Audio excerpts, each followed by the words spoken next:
Telling me I can buy my knickers right here in Kmart. That's right. Kmart sells knickers right here in the store. That's incredible. I know. And Kmart has knickers for all occasions. I bought some work knickers for the yard. I have my lazy knickers for lounging around the house, and I bought some knickers for my boyfriend's birthday. Party time, knickers. I got me some dancing knickers. Wait a minute, what'd he say? Aw, knickers, please. But what if I can't make it to the store? No problem. Just go online and Kmart will ship your knickers to you anywhere in the world. By boat. Huh, perfect. Come into Kmart all month long for our special knicker promotion.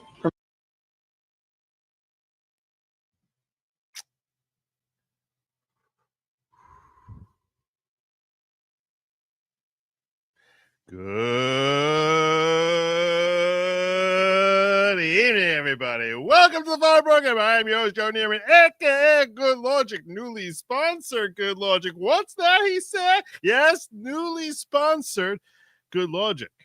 Not by Kmart, but I'll bring out my sponsor shortly. I can't recommend them highly enough. We're very excited, newly sponsored Good Lawgic. Very, very exciting stuff. Well, anyhow, that's right. Big day. Today was day 23 of President 47, Donald John Trump's administration. And it was busy, active. Things were happening, percolating, a lot of things. We had confirmations. We got Tulsi confirmation. We got RFK moving into cloture, which is, that's just a fun word to say. Cloture. I need cloture on this situation. It's such a great word. Moving into cloture, meaning it's one step closer. Cloture is one step closer. That's right. The cloture is the countdown clock of 30 hours until we can get a vote, which basically, and right now, if you're wondering what's happening over there in the Senate right now, well, you have senators doing what senators do best, which is yap for 30 hours. Yes, 30. I should just let it run. I should just leave it on the channel here. Hey, Amy Klobuchar, come out and complain about RFK Jr. RFK Jr. He's a danger to our society because he denies avian flu is a real thing.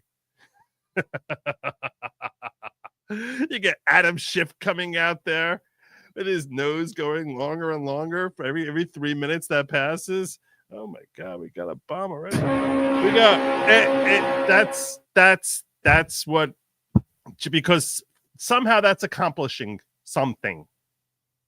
It's accomplishing something. What? Nobody knows. Nobody knows what it's accomplishing, but it's 30 hours of windbags doing what they do best, and that is blowing. Just blowing and blowing. So that's the confirmations. Then we got also peace talks with Ukraine and Russia, because Donald Trump promised that he was going to bring peace, and that's what this man does. He delivers. Makes a promise, promises made, promises kept.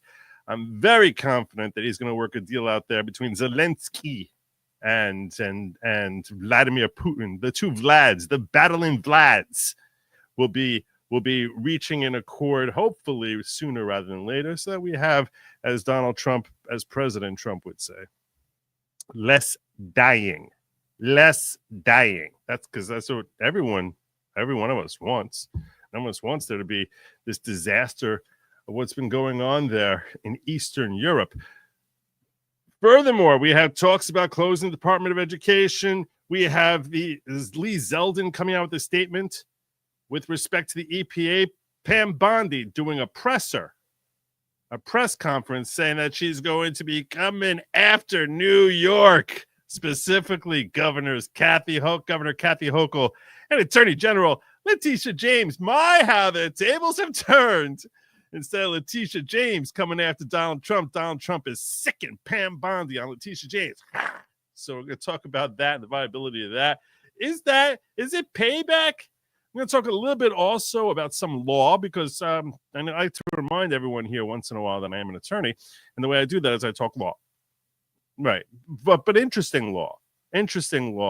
notions as far as whether or not an individual federal judge has the authority to intercede on federal policy.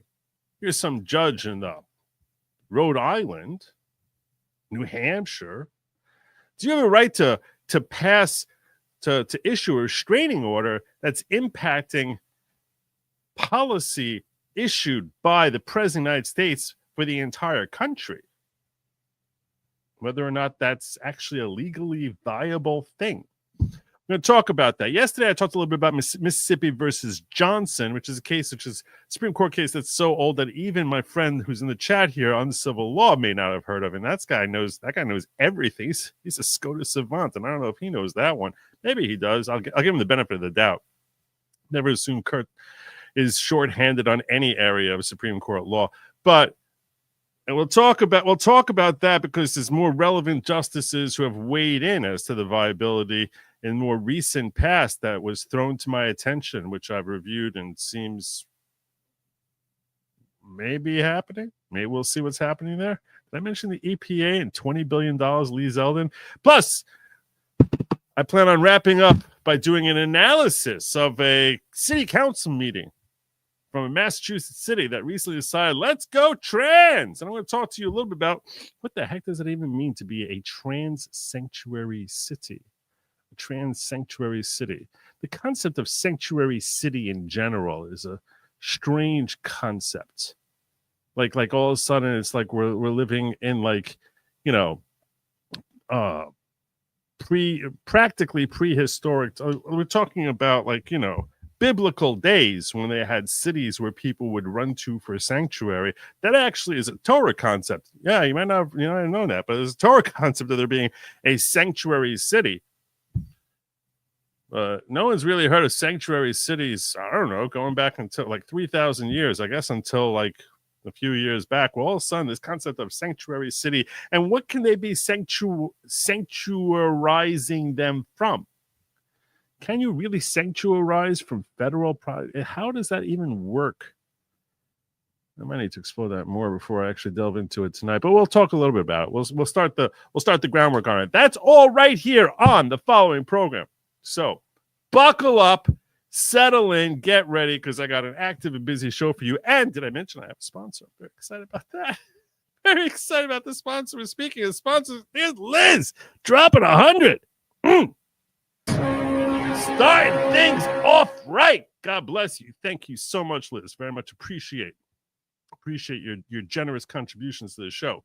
You are awesome.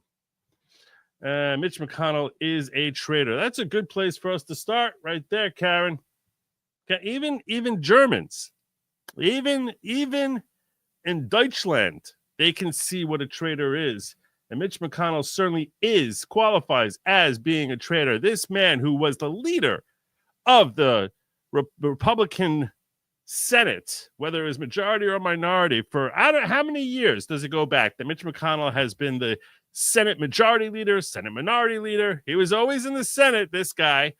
And today, when time for cloture finally ran on Tulsi Gabbard's confirmation, and they came out and took a vote, the vote ended up falling out 52-48 in favor of confirming Tulsi Gabbard as the newest director of national intelligence. And we actually have that vote coming out right over here. Nays are 48. Nomination is confirmed. Under the previous 52, the nays were 48. In case you're unaware of the composition of the Senate, it's 53-47. Well, who crossed over? Who crossed over and said no to Tulsi Gabbard? It was indeed the one and only cocaine Mitch McConnell, who said, I'm not going to confirm Tulsi Gabbard. I think that she's not the right choice to be the director of national intelligence, whatever. That was him pre-stroke. I don't know what he sounds like now. I don't know what he sounds like now. I guess now it sounds more like this. I don't know. She's the right choice So perhaps not to make fun of the sick, but frankly, anything that leads him one step closer towards stepping down from his almost monarchical reign in the Senate is a blessing for America, because he has the one good thing that gentleman has ever done in his life. The one good thing, nay, I say great thing he ever did, was back in 2016 when he kept Merrick Garland from becoming Supreme Court Justice, because that was the nomination that Obama threw out there when there was like 6 months left, and he's like, "Oh, we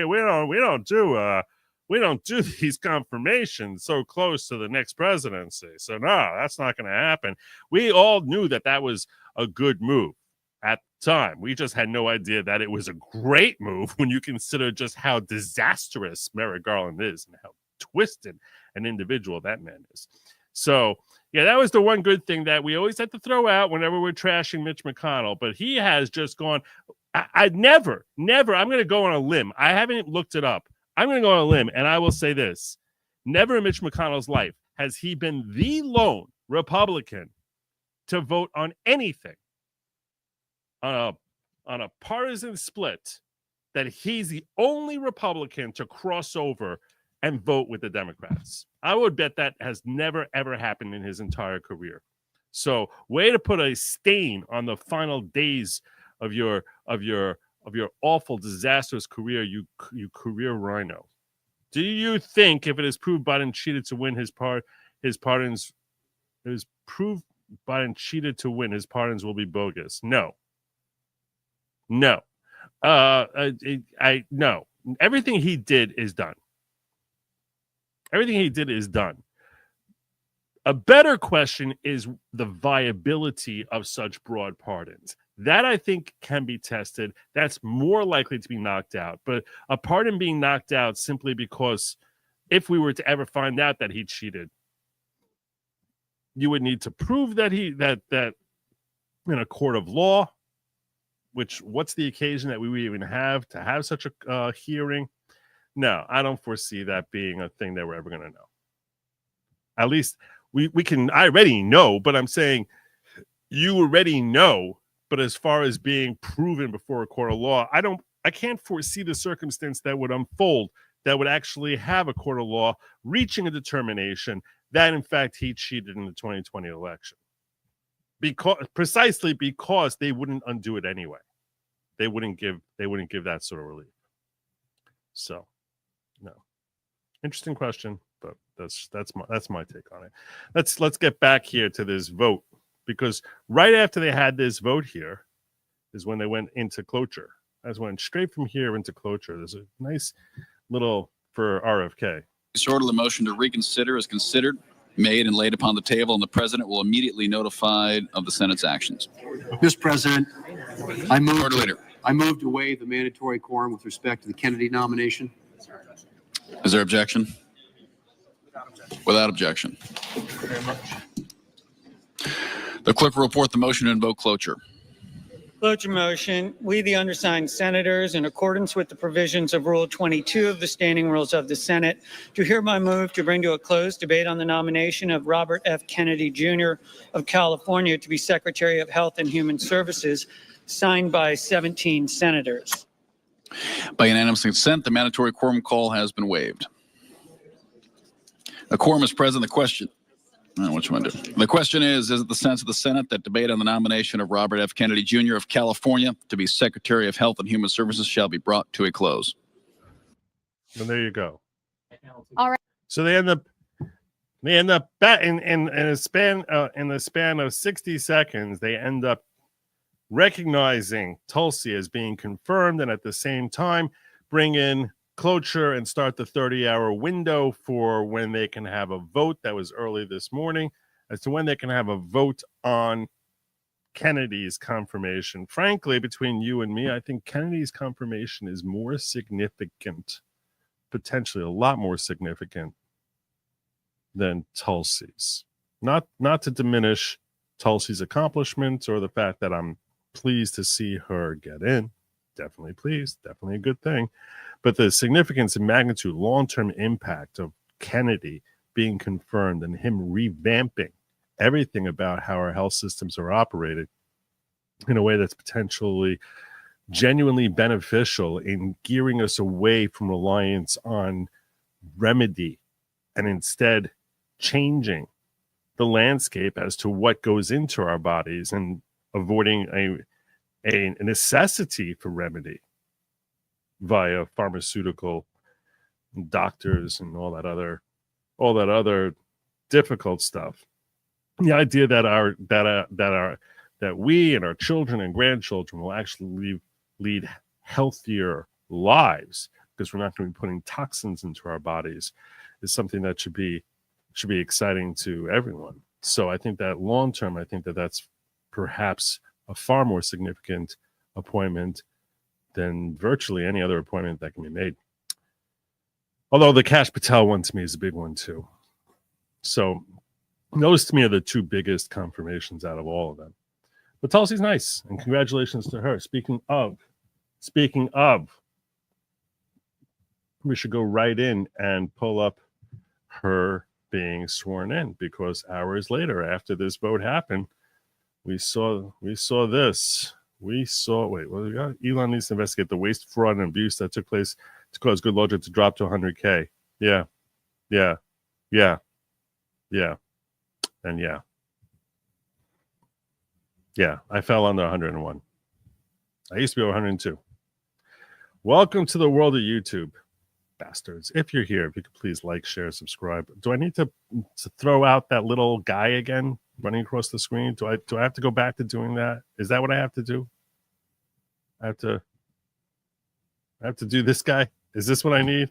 Just to remind people, hey, hit the subscribe button. I don't know. There he is. See, he does it. You can do it. Okay. Anyhow, let's check out the swearing in. And this leads into the next topic, which was right after she's sworn in and gives a few short words. Donald Trump started talking about his efforts to bring peace into Eastern Europe. All right, this is going really fast because I was watching this very fast. So we're going to slow it down to human speed.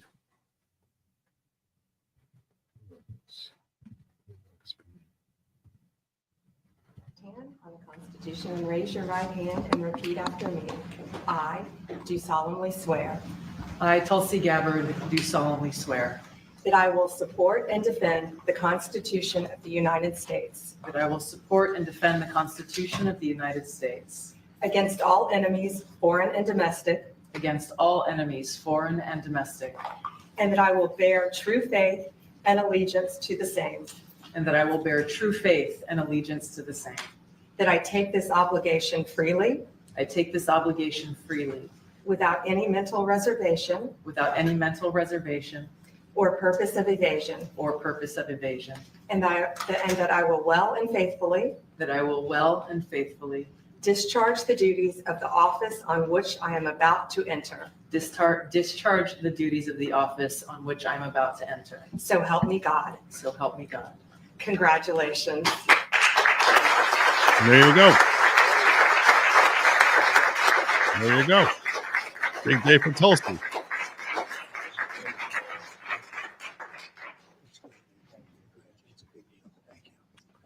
I believe she's the first woman to hold this position, but I could be mistaken. How's the Oval Office looking? Whatever that's worth. A little different look, right? It's the Oval Office. I like how he's got the little Gulf of America thing going on.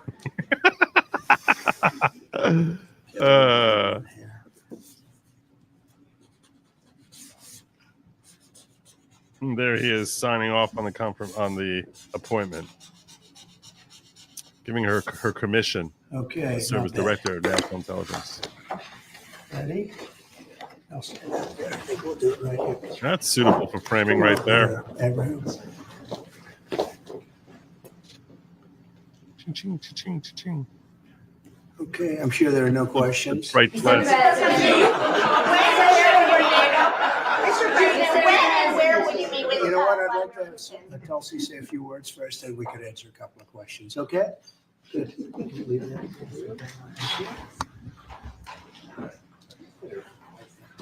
That's good. Mr. President, first and foremost, I just want to say thank you from the bottom of my heart for the trust that you have placed in me to fulfill this critical position. Oh, Breck Nichols says, Joe, your impression of Glitch McConnell made me laugh out loud. This for you. Thank you so much. Appreciate the 10, brother. As Director of National Intelligence at any time, but specifically during this time. Unfortunately, the American people have very little trust in the intelligence community, largely because they've seen the weaponization and politicization of an entity that is supposed to be purely focused on ensuring our national security. So I look forward to being able to help fulfill that mandate that the American people delivered to you very clearly in this election, to refocus our intelligence community by empowering the great patriots who have chosen to serve our country in this way and focus on ensuring the safety, security, and freedom of the American people. As you've said, Mr. President, this is what I've dedicated my life to, and it is truly humbling to be in this position, to serve in your administration, help to rebuild that trust, and ultimately to keep the American people safe. Last thing I'll mention, that in your National Prayer Breakfast speech, you made a statement about your legacy of wanting to be remembered as a peacemaker. I know that I can speak for many of my fellow service members who are here today, veterans, Medal of Honor recipients, how deeply that resonates with us. For those who volunteer to put their lives on the line when duty calls, but to have a president and commander-in-chief who recognizes the cost of that sacrifice and ensuring that war is the last resort, not the first. So thank you for your leadership on behalf of my friends here and all who wear the uniform. We're grateful. Thank you. And just to add on what she just said there, I'll just point this out. One of the things that we saw during the primaries is that all the people who, you know, the would-be individuals who were trying to dethrone the king were all calling, perhaps with the exception of Ron DeSantis. I don't want to lump him in, but certainly the other major candidates, whether you're talking about what's her face there, the Warhawk. Why am I drawing a blank on her name? I don't know. The former ambassador, the former, you know who I'm talking about, the woman, the one woman who actually, whether you're talking about Tim, whether you're to all of them, Tim Scott, whether you're talking about Mike Pence, all of them were just like war. We're going to blow out China and Taiwan. We're going to blow out Russia. We're going to blow out Iran. All of them were just war. Why am I drawing a blank on her name? Nikki Haley, thank you all. Yeah, not Cheney. No one, Cheney didn't bother running. But yeah, all of them were just war, more big contracts for our military, and his whole legacy is, I want to be the champion of peace. Yeah, okay, I drew a blank on Nikki Haley. It happens. Trust me, she's a very forgettable individual. But let's hear, speaking of that whole peace efforts, let's hear him talk a little bit about Ukraine here. Thank you. When and where do you plan on meeting with Vladimir Putin? And were there any preconditions set to agree to this meeting? Now, prior to this swearing in, just so that you can have some context here, prior to this swearing in, he had put out a statement which we should, I guess, pull this up first. He had put out this statement, which on Truth Social, which said, I just had a lengthy and highly productive phone call with President Vladimir Putin of Russia. We discussed Ukraine, Middle East, energy, artificial intelligence, power of the dollar, and various other subjects, both reflecting the great history of our nations and the fact that we fought so successfully together in World War II, remembering that Russia lost tens of millions of people and we likewise lost so many. Each talked about our strengths of our respective nations, great benefit that we'll someday have in working together. But first, as we both agree, we want to stop the millions of deaths taking place in the war with Russia, Ukraine. President Putin even used my very strong campaign motto of common sense. We both believe very strongly in it. We agree to work together very closely, including visiting each other's nations. So we're going to have Putin coming here and Trump's going to go out to Russia.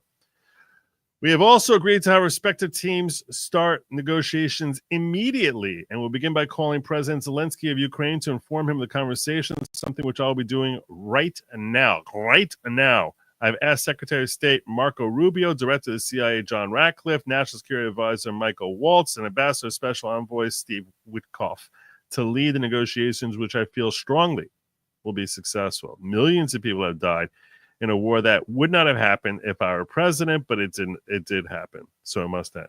Now, no more lives should be lost. I want to thank President Putin for his time and effort with respect to this call, and for the release yesterday of Mark Fogel, a wonderful man that I personally greeted last night at the White House. I believe this effort will lead to a successful conclusion, hopefully soon. So this is the backdrop which led the reporters to start asking about Putin and what's been going on there. Why did this jump this?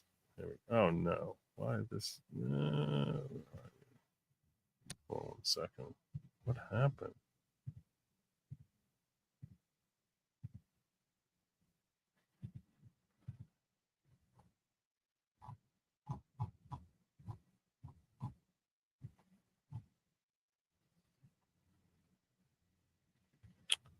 Why did I lose the swearing in?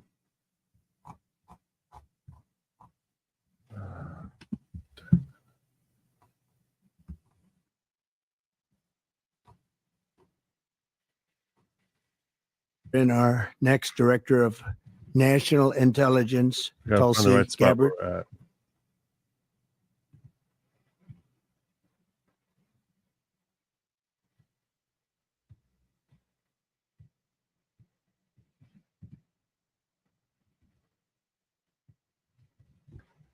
Apologize for that.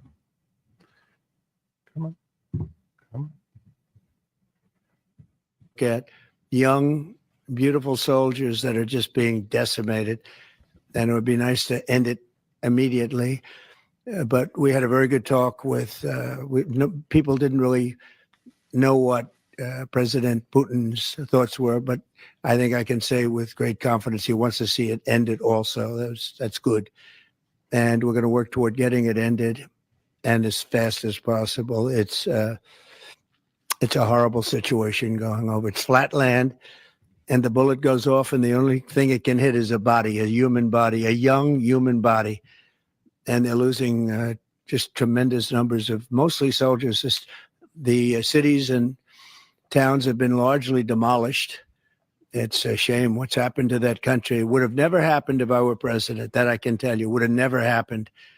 It's to look at that. And October 7th would have never happened either, by the way, Middle East. Very true. But we'll get it. I think we'll get it. We'll get something done. We're going to be meeting actually tomorrow. They're meeting in Munich, as you know, and we're going to have some other meetings. And I'll be dealing with President Putin largely on the phone, and we ultimately expect to meet. In fact, we expect that he'll come here and I'll go there. And we're going to meet also probably in Saudi Arabia. The first time we'll meet in Saudi Arabia, see if we can get something done. But we want to end that war. That war is a disaster. It's a really bloody, horrible war. It is horrible war. Terrible war. Disaster war. The first meeting will happen. I think so. We think we're going to probably meet in Saudi Arabia, the first meeting. Hasn't been set, but not too distant future. Did you also be part of that meeting? We both understand, we know the Crown Prince, and I think it'd be a very good place to meet. So it sounds like that would just be a meeting between you and Putin and perhaps the Crown Prince, but not President Zelensky? Probably we'll have a first meeting, and then we'll see what we can do about the second meeting. Also commit to go to Ukraine? Hey, Steve. What about Ukraine? Did you commit to go to Ukraine? No, I haven't. I haven't committed to go to Ukraine. I would think about going. I'd think about it. No problem. As you say today, Mr. President, that if they receive your vision, what is your plan to end this war? Like today, Secretary. Well, I'm not going to tell you my plan. I can just tell you we've made a lot of progress. This should have been done him, what's your by strategy? Biden, not by me, because this has been going on for now a long time, years. And it should have been done by Biden. Just like the young gentleman that I brought home yesterday after 2 weeks. Been done by Biden. Worked on it for 2 weeks. It was and let's face it wasn't Biden that was inept. It was his entire team of folks who were inept because he wasn't doing anything. but it was just the entire Democratic Party. The elites of the Democratic Party suck at doing anything productive. A fine man, and he was in there for 3.5, almost 4 years, and they weren't able to do a thing, and I got him out.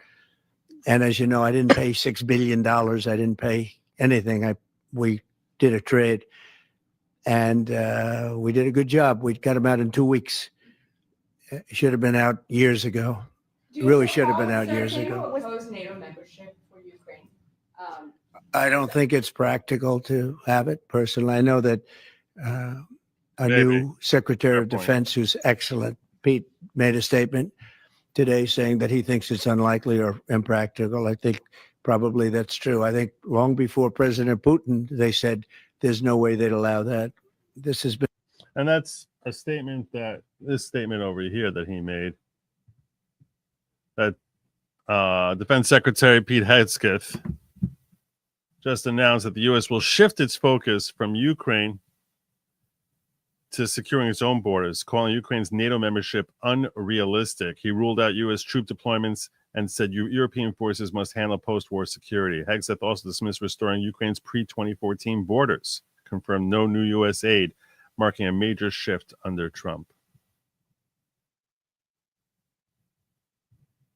Been going on for many, many years. They've been saying that for a long time, that Ukraine cannot go into NATO. And I'm okay with that. I just want the war, whether they are or they're not. But it certainly would seem to be that most people have said that that is something that's not going to happen. Are you freezing out President Zelensky of this process a bit? Isn't there a danger of that? No, I don't think so. As long as he's there, but at some point you're going to have elections too. You're going to have an election. He says he wants security assurances, Mr. President. What does that look like? In terms of what? If the war were to end, he says he wants guarantees of security. We'll see what that means. I think when the war ends, one thing he was very strong about, if it ends, he wants it to end. And that's this is an important point that Karen brought up earlier. A senator accused Patel of secretly leading an FBI purge before Senate confirmation. Senator Durbin, a Democrat. Yep. They're playing as dirty as they can. Whatever. They're so desperate. They know they have no power. They're desperately trying to do whatever they can to move the needle even a couple of inches, holding these daily rallies to try to stop Elon. They're lost their minds because they have no power. So it is actual peace through strength. Oh, and also Johnny Reb says we're having Elon and the whiz kids bird dodging the government spending cuts for us. McConnell's Garland snub was a direct payback of Robert Bork's denial. Proof McConnell is a woman holding a grudge. A hideous woman at that. Fair enough. Jadine says Steve Gosney say his mother name. Steve Gosney, say my name. That should be like that should be your new thing, Steve. I'm Steve Gosney. Say my mother effing name.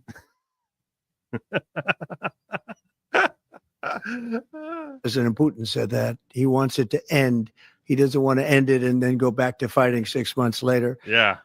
We talked about the possibility. I mentioned it of a ceasefire so we can stop the killing. And I think we'll probably end up at some point getting a ceasefire in the not too distant future. Do you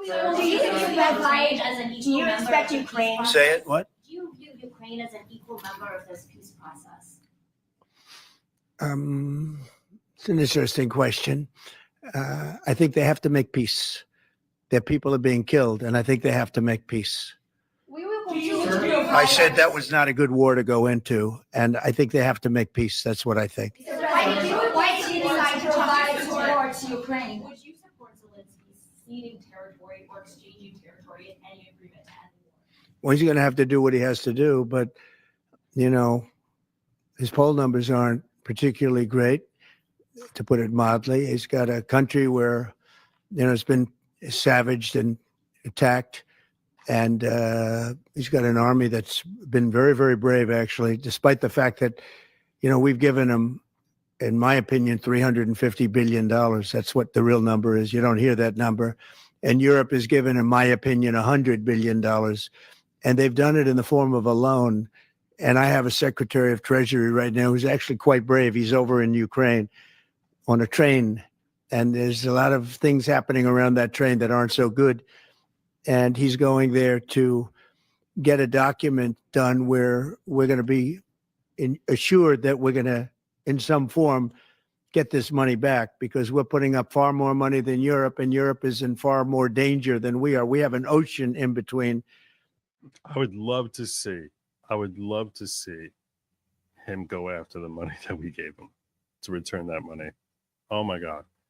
I don't know if he's talking about giving more monies in the form of a loan, but when Ukraine is securing a loan, they have the natural resources that you can get the money back from them.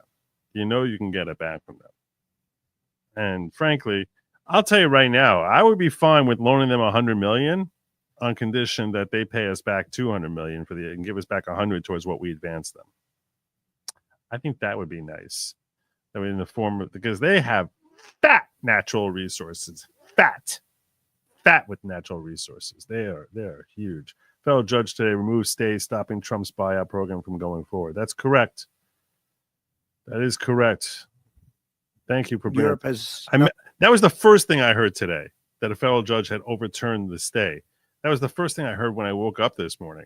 And by the time I got to Showtime, I actually had forgotten about it. So I appreciate you bringing it up. Thing in between. You know what they have in between? They have Ukraine in between. That's what they have. So wait a minute. That's what the EU has. As you know, Europe is putting up money, and they're getting it in the form of a loan. And the United States under Biden didn't do loans. They just handed money every time somebody walked in from Ukraine. They just handed them money foolishly. This should have never happened. It should have never started. And once it did, other things should have happened. Other things should have taken place. So we're getting security on our money. We're going to have it secured by, they have rare earth, and they have oil and gas, and they have a lot of other things. And we're asking for security on our money.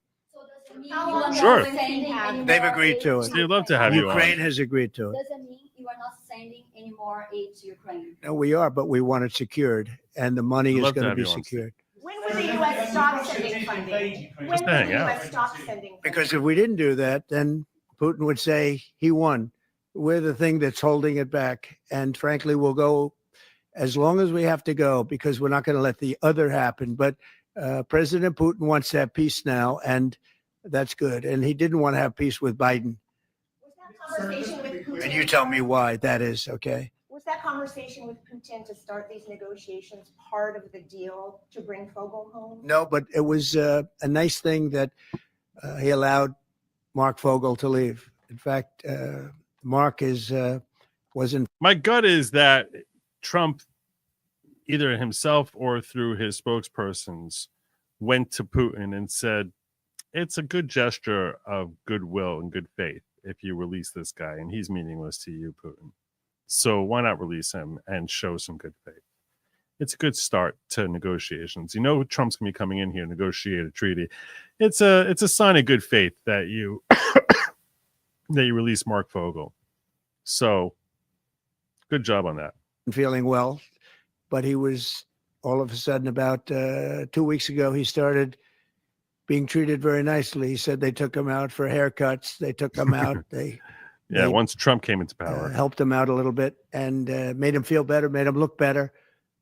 And they were nice to him. And he said, I saw something happening, and it coincided with when I came into office. So that was nice. And he's a fine person.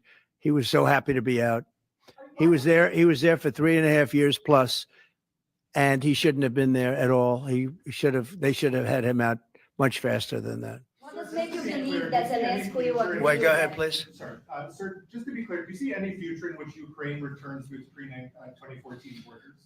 Well, I think Pete said today that that's unlikely, right? It certainly would seem to be unlikely. They took a lot of land, and they fought for that land, and they lost a lot of soldiers. But it would just seem to me, and I'm not making an opinion on it, but I've read a lot on it, and a lot of people think that that's unlikely. Some of it will come back. I think some of it will come back. Yeah, some of that land will come back.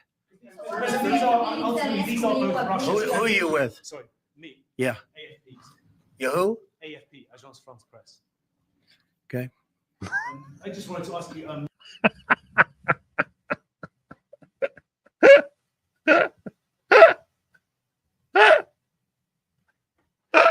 That was so funny to me. Oh my gosh. Oh, you're from France. Oh, okay, Frenchie. What? Okay. I got a vibe for who you are. Who are you? Et puis France.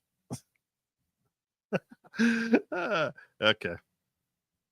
You, the things that the Secretary of Defense was talking about, the 2014 borders and the lack of NATO membership. Ultimately, these are both demands that Russia has made in the past. Is there not a danger of handing Russia a kind of win on this? Well, I think that if you look at the war, the way the war is going, you'll have to make your own determination.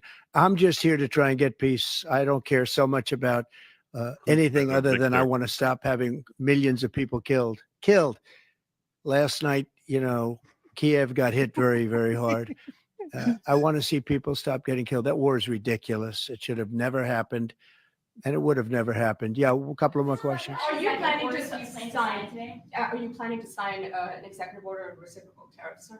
Yes, I am. In fact, I may do it today, and if I do it today, I could almost do it right now. Would you like me to talk about it now?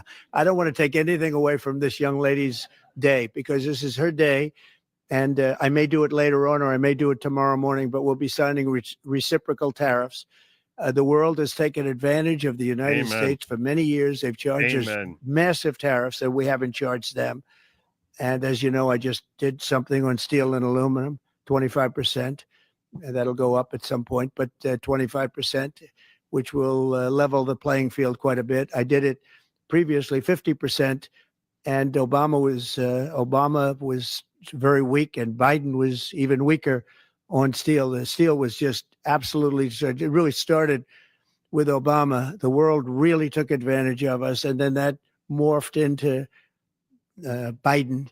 And what they did was he was so worried about trying to attack his political opponent that he didn't know what he was doing with respect to countries taking advantage. He should have looked at the countries, both friend and foe, taking advantage of us. So we're going to be doing reciprocal tariffs, which is whatever they charge, we charge, very simply. But we're going to be considering exemption. Talk about widespread fraud and abuse. Oh yeah, tremendous fraud. All right, so we covered that yesterday. I don't know why they're asking questions about that, but yeah. So there you go. Tulsi is now brought in. Tulsi is now the Director of National Intelligence. Congratulations to her. We got a little update there now about what's going on with peace talks, that we're going to try and resolve this situation between Russia and Ukraine. Now it's time for a word from Good Lawgic sponsor. Today's sponsor is the Red House.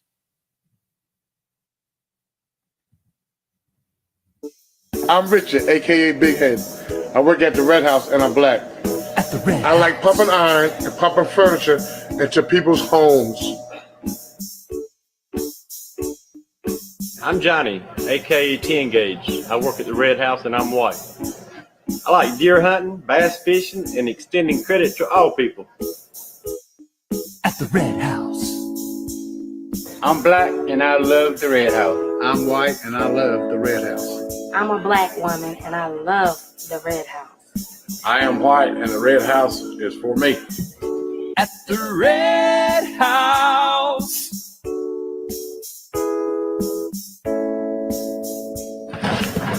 Look at the sofa.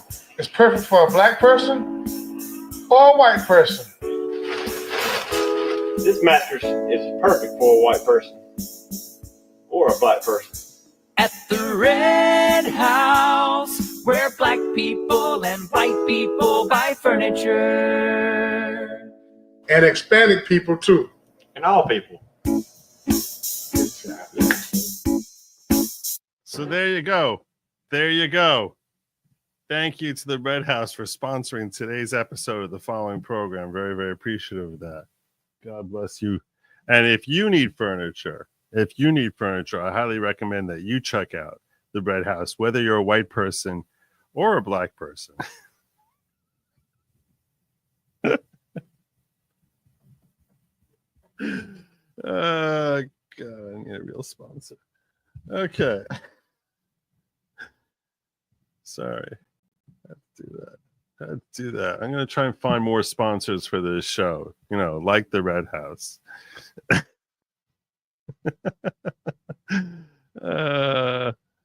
Please plug Gosney. Gosney wrote a book.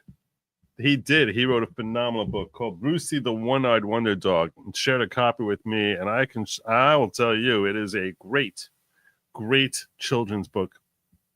I read it. It's awesome. And I highly recommend that you pick up a copy of Brucey the One-Eyed Wonder Dog. It is phenomenal. So I appreciate you calling that to everyone's attention, because they need to know. They need to know. Brucey the One-Eyed Wonder Dog. All right. It's not just peace in the Ukraine that Trump was talking about today. Department of Education. There was just a quick little flash, a quick little blurb on the Department of Education that I'm just going to share with you that also happened today.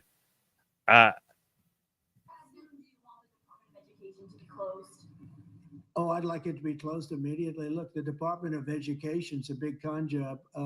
We're ranked, so they rank the top 40 countries in the world. We're ranked number 40th. Ranked number 40th, while having the highest cost per pupil in the world. Ranked 40th. He actually qualified that, said, I'm not sure if it's 40th or 38th. I checked one time, I saw 38, then I checked a couple days later, it was down to 40.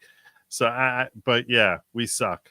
We suck with our education, and we're overpaying for it. I'm going to tell you this. A lot of people are saying that you can't do away with the Department of Education. They give out all these grants and all these loans. You're not going to have any FAFSA. You don't have FAFSA. How are you going to do without FAFSA? We need FAFSA. What are we going to do without FAFSA? This is one of the things they don't understand. One of the things that these folks don't understand. The reason education costs as much as it does, particularly higher education, the reason you need FAFSA is because we've had grants and loans. It's a cyclical circle. It's a system that feeds back on itself into a loop, which is spiraling into bigger and higher and higher and higher and higher tuition costs, because the more money that the government doles out in loans to all these potential students, the more money it just kicks out and kicks out and kicks out per year. These interest-free loans, where you're talking about these kids whose minds are not fully developed yet and don't have much of an education when they're taking on these loans, and you can question what kind of education they have when they complete getting these loans. But when those monies, they're paying now 3 times per year, 3 times what I paid 25 years ago. Like there's no way on earth that the costs have gone up at nearly as expeditiously as the price of tuition. I want you to just consider something for a minute, okay? Let's just use your brain with me for a moment here, okay? Consider this. Let's just go through a mental exercise, okay? Especially anyone on the left here who's saying, no, we need to have money for all these things. It's not because of the loans. Consider this. Let's just think about this for a second. Let's imagine that instead of charging $50,000 per semester, colleges were charging $1 million per semester. Would anyone be going to college? No. But how would they be able to get away with charging $1 million per semester? The only way they can charge that kind of money and get away with it is if the government was issuing grants and loans to these students and saying, oh, don't worry, we'll help you cover it. And people are like, oh, okay, I'll take out a loan for it and get my college tuition. You can charge any amount of money if the government keeps financing and jacking up how much money they're going to give in grants and loans. And that's what we've seen happening. I gave a dramatic increase. They went from 50,000 to $1 million. No one will be able to afford it. But what if the government started subsidizing and saying, I'll loan you the money? Well, then they would. And what would these government? And they would all charge the $1 million per semester. That's what would happen. So the more grants that have been issued, the more loans that have been kicked out, the higher and higher and higher tuition tuition is not, the price of tuition isn't reflecting the cost of tuition. It's reflecting how much money is being given in grants and loans. Because if the government wasn't subsidizing these kids going to school, they wouldn't be able to afford going to school. They wouldn't be able to pay $50,000 a semester the same way they can't afford $1 million per semester. It's only because the government's giving these grants and loans that tuition has jacked up so insanely high. The only way to stop that is to end the cycle and say, we're not doing it anymore. We're not financing these kids going out there and trying to get into college. Because I'll tell you something, and it's not just they take out loans. They take out loans which are non-dischargeable through bankruptcy, that they're there haunting these kids forever. Forever. Non-dischargeable. There's no way you can get rid of them other than paying them off. It's just it's the biggest con job in the world. The entire education system we have is the biggest con job in the world. But it's all sucking. It's all sucking from the taxpayers' soup of treasury coffers, that they basically come in. They're like, oh, okay, how much are you going to allow us to take per student? And then the students basically are forced. And then what happens? Then you get some Democrat who comes on board and says, oh, okay, I'll cancel tuition. I'm a good guy. I'm going to cancel tuition. Or I'll give you some sort of repayment plan, which is a friggin' joke, where you pay 10 cents on the dollar over the next 15 years. And if you manage to keep up your payments for 3 years, we'll cancel the rest of it. I mean, it's just a friggin' joke, which means that basically the taxpayers are now financing these insane, exorbitant, unreasonable, ridiculously, never, no way on earth it's worth the money tuition prices. It's you're paying for it. That's what's happening. And they could charge whatever it is that the government gives them license to charge based on how much money they're going to give in loans. So no, we don't need this system anymore. We don't need the freaking Department of Education. We don't need any of this. Just wipe your hands with it. You want to know why we need to get rid of the Department of Education? Because we had a President Biden, and we saw what he did to student loans. And we saw that ultimately it's the taxpayer who's paying these exorbitant tuition rates. That's why we need to get rid of the Department of Education. You want to know why? That's why. It's President Biden or whatever group was squeezed into the clown car that was continually driving in circles around the Oval Office. That group there who decided we're just going to do away with all student loan and have the taxpayer fund it. That is why we can't have a Department of Education. You buried it, Democrats. It's not. Trump is basically just pulling the plug on this thing. He's pulling the plug on this. You buried it, Democrats. Frankly, its death is coming years too late. Years and years too late.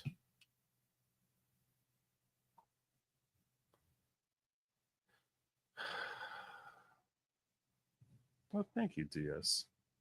Appreciate that. Read a report a few years ago, IRRC, $40K per year, and 80% that goes to the top 5 people of the college. Yeah. And I told you how to fix it, where you can force them over. First and foremost, okay, imagine there was no grants. Imagine that we actually got rid of the Department of Education. We say there's no more grants, no more loans. What's going to happen then? You think colleges are going to keep charging $59,000 per semester? You think they're going to keep doing that? They'll be like, maybe we'll dial it back. Because otherwise we're going to have 6 people next semester because no one can afford it. We'll have 20%. Our classes will be 80% empty because people just can't afford it. That's what will happen.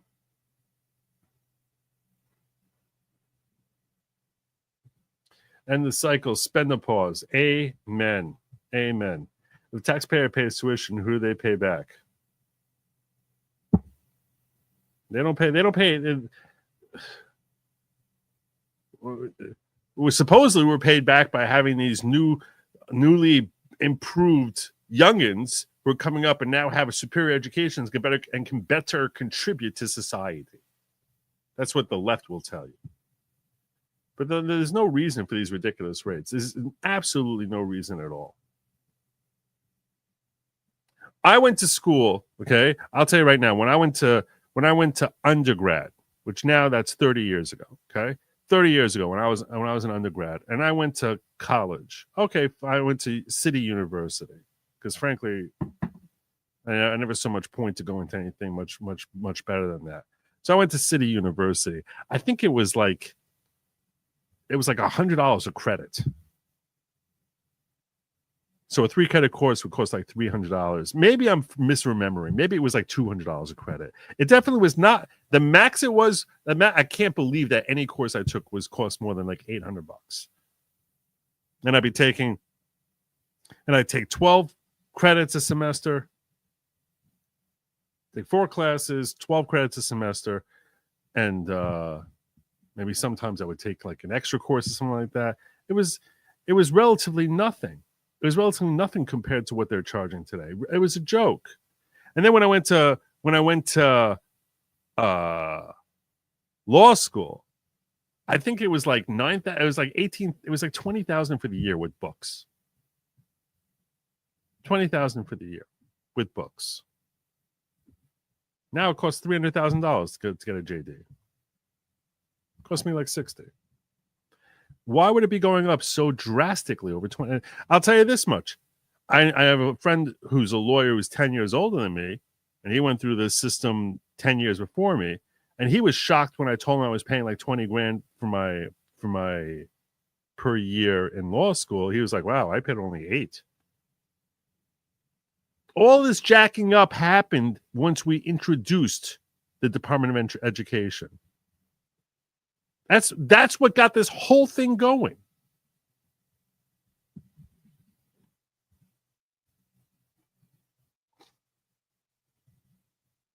Sad part, Department of Education allows Freddie, Fannie, the whole thing. Freddie and Fannie also. My God, that was such a disaster. Well, speaking of waste, some of you may not remember Lee Zeldin. He's a former assemblyman, I think, or was he actually he worked in New York in New York State governance. Then became, I think he was a member of the House for a while. He's a pretty based guy, the guy Lee Zeldin. A year ago today, like February 2024, I remember hearing someone speculating that he was going to be Trump's vice presidential pick. Okay. And he would have been a pretty decent pick. Well, now he's the head of the EPA. And you get to see just how awesome Administrator Lee Zeldin is. That's not loud enough. Very top priority. You're going to have to jack that up. We're going to have to find a way to get that somewhat louder because that's too low.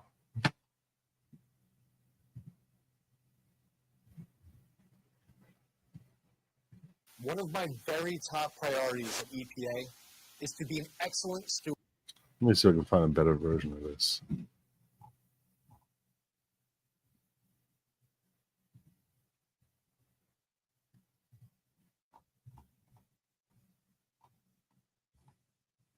Very top priorities at EPA is to be. Well, that's not any louder. Why is this so bad?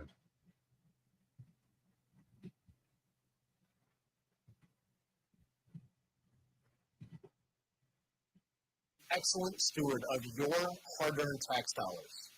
There will be zero tolerance of any waste and abuse. An extremely disturbing video circulated 2 months ago featuring a Biden EPA political appointee talking about how they were tossing gold bars off the Titanic, rushing to get billions of your tax dollars out the door before Inauguration Day. All right, this audio is killing me here. I'm not going to kid you. I'm going to read to you what he's saying here as he's saying it because we have such beautiful closed captioning provided here. The gold bars were tax dollars. And tossing them off the Titanic meant the Biden administration knew they were wasting it. Following this revelation, during my meetings with members of Congress, I made a very important commitment to them and to the American people, which I reiterated at my confirmation hearing that if confirmed, I would immediately get a full accounting.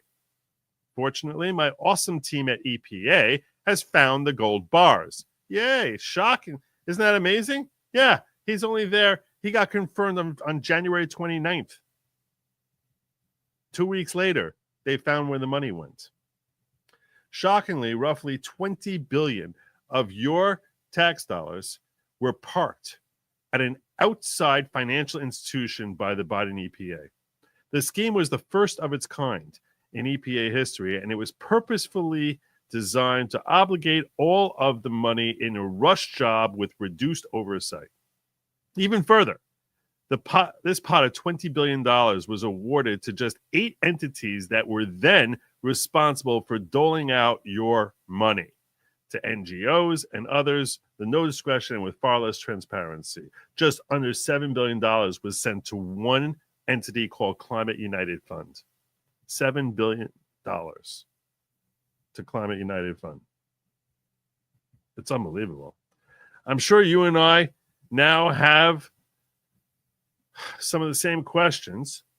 How do these organizations decide how to allocate funding? That's not one of the questions No, that wasn't one of the questions I had. I'm not as charitable as you to have a question like that, because I don't have to guess how they allocate funding. They allocate funding based on who their buddies are. That's I don't have to. I know the answer to that question. I don't need to think about how much money have they given out so far and to whom. Are there any former Biden EPA staffers who are now working at these entities? Ooh, that's a good question. That's a very good question. Let me make one thing abundantly clear. At this point, there is zero reason to suspect any wrongdoing by the bank. Yeah, I don't think the bank did anything. I think Biden and his administration and the EPA all played some hokey crap. Here's my position as EPA administrator. The financial agent agreement with the bank needs to be instantly terminated, and the bank must immediately return all of the gold bars that the Biden administration tossed off the Titanic. Yes, go reclaim that $20 million. This is something that, we need to stop these lame ducks from being able to basically try and kibosh the incoming administration, because this is unbelievable. And kudos to the Trump team for doing everything they can to patch up all the whacks to our economy and to our government finances that were hacked away by the Biden administration as they were tearing out the hull of the ship on their way out the door. EPA needs to reassume responsibility for all of these funds. We will review every penny that has gone out the door. I will be referring this matter to the Inspector General's office and will work with the Justice Department as well. Here. Criminal indictments for these people, because this was theft. This was attempted thievery. Why would you be working so hard to get this money out the door? Why? Why would you be doing it? I don't believe for a second that this was all of a sudden so we're very excited about the climate initiative for the first time in the 4 years of the Biden administration. You would have given that money out every year otherwise. The days of irresponsibility shoveling boatloads of cash to far-left activist groups in the name of environmental justice and climate equity are over. The American public deserves a more transparent and accountable government than what transpired these past 4 years. We take our obligations under the law as seriously as it gets. I've directed my team to find your gold bars, and they found them. And now we'll get them back inside of control of government. As we pursue next steps, as President Trump has vowed, we are going to usher in a new golden age of American success for the citizens of every race, religion, color, and creed. Just a brilliant statement and reflecting remarkable work by Lee Zeldin and his team at the EPA. God bless him. God bless him. And I really hope we see criminal indictments. I want to see these people pay. You need to send a lesson that if you're going to try and steal from the American tax people, you abuse your position, corruptly abuse it, and just kick our money out the door by the boatload. It's like they basically, it's like when they threw the, it's not that they threw him in the ocean. That's the one mistake in his analogy. No. They basically threw off the lifeboats and threw the money into the lifeboats and then sent those off adrift in the direction that they wanted them to go. That's what they did with the gold bars. But, yeah. Imagine the cost of housing if there were no mortgages.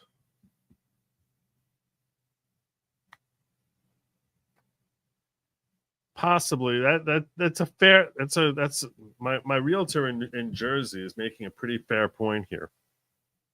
It's true.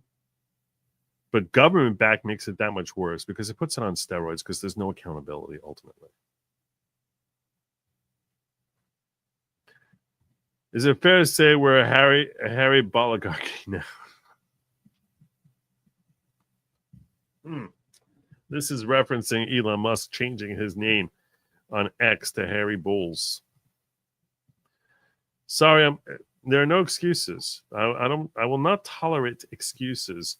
Elon Musk should say to the press, exposing all this government waste and fraud isn't rocket science, but even if it were, I'd know all about that. I think he did say that. Something to that effect. It's time for the federal government to publish quarterly and annual financial statements online with links into details. Congress should write law. That's kind of what they're supposed to be doing, you would think. That's what they're supposed to be doing, but Johnny Reb says the legend of Zeldin, courtesy of actual justice warrior. Nice. Oh, it says don't forget about the rent freeloading EO by Biden that bankrupted millions of small landlords. I had forgotten about that. I appreciate you calling it to attention. He's talking about during the great pandemic. And when I say great, I mean for the left thought it really was phenomenal. Got to love the new portrait on the Oval Office wall, Ronald Reagan. Yeah, it's a good job.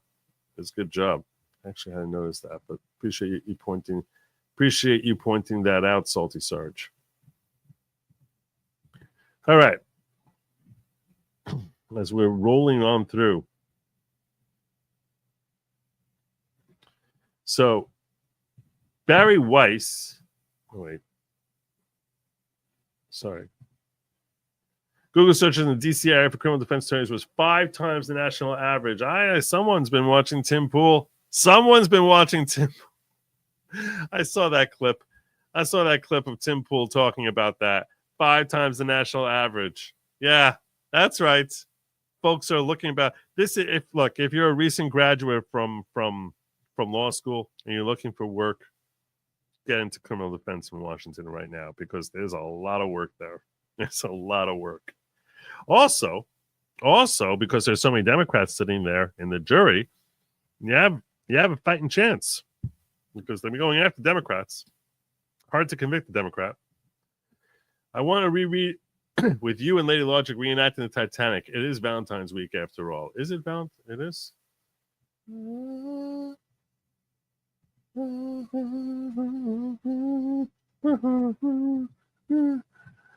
never let go, Jack.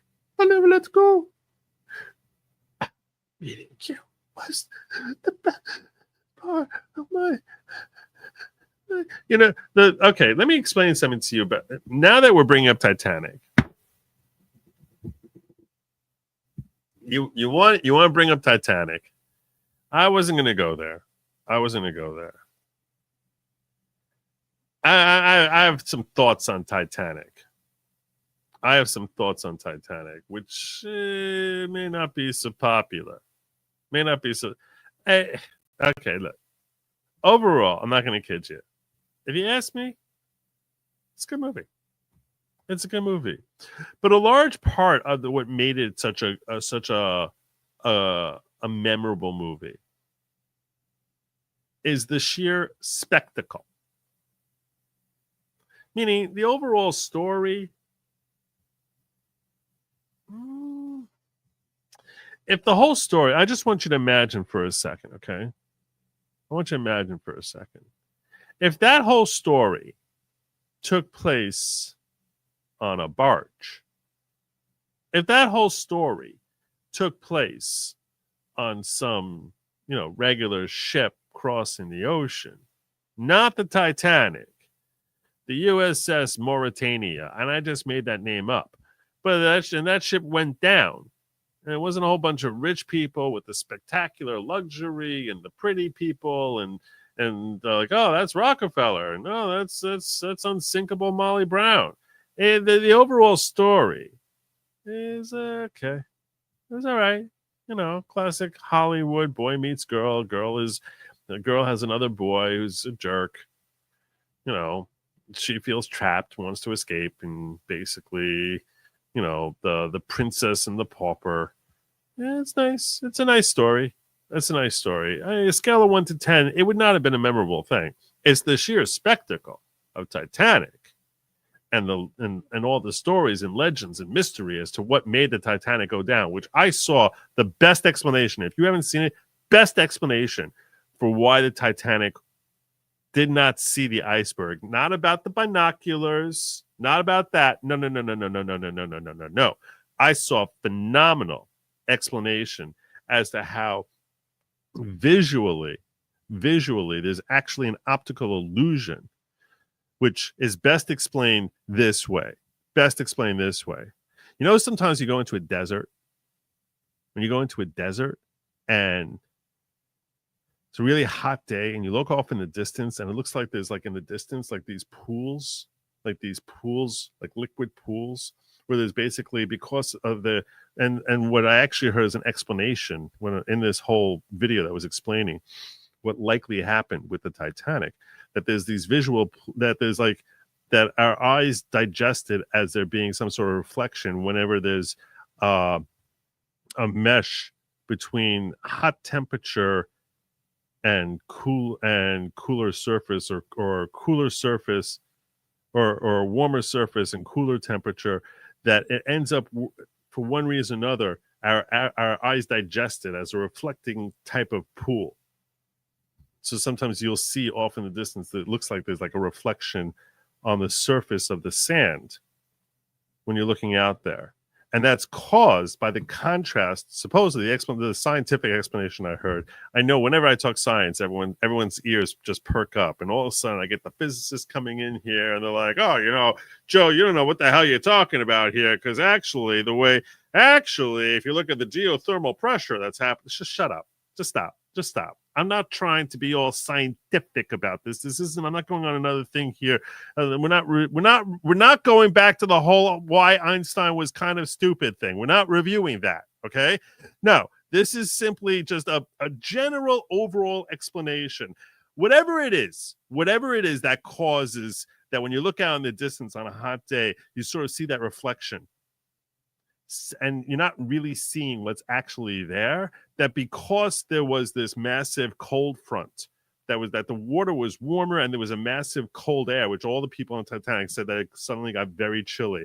Because there was a quick cold front that came in and the water relatively was warmer than the temperature, that it should likely have caused a similar type of reflecting type of thing where you wouldn't see an object sticking up, meaning that even if they had binoculars from the mast of the Titanic, they likely would have had their vision obscured by that, which is basically a reminder that this was doomed because God runs the earth, and that's basically what God wanted to happen. So I'm sure that I don't even want to look at the chat because I'm afraid that people will be yelling at me about the science. I know what's going to happen. Every time I talk science, I have to have people just yelling at me that I don't know what I'm talking about. Anyway.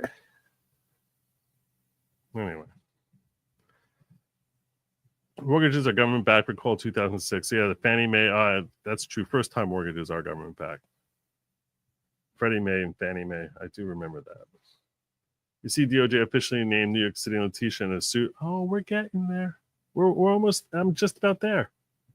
That's literally. Look at this. Okay, I'm covering this story here real fast. I'll show you. I'll prove it. this story right here about the National Endowment for Democracy that Barry Weiss talked about, and then I'm going to move into the next thing right here. See, there's one. Next one over. Pam Bondi. There you go. So I'm working there. Okay, Joe, help us solve the mystery of Oak Island. I already just solved for you the Titanic. Okay. Just wait till I cover JFK. Just wait till what was the Olympics anyway, Saiji Bright? So one does not just bring up the Titanic. One does not lightly bring up the Titanic, Dirk Pitt.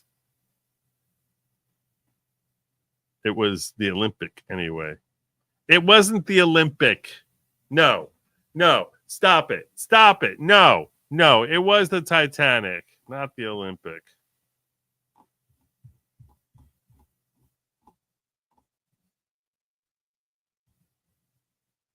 All right. Well, anyway. Barry Weiss wrote, it's hard to keep track of the upheaval in Washington since Trump's inauguration, even harder amid the media freak out to distinguish important changes from trivial ones. What's happening at the National Endowment for Democracy is a very big deal and has not been previously reported. NED, national, again, this is National Endowment for Democracy, a key U.S. instrument for supporting grassroots freedom movements around the world and founded by Reagan, is under siege. An order from DOJ to the U.S. Treasury that blocked disbursement of NED funds has crippled the organization, which received $315 million for fiscal year 2025, and its affiliates, the Free Press, has learned.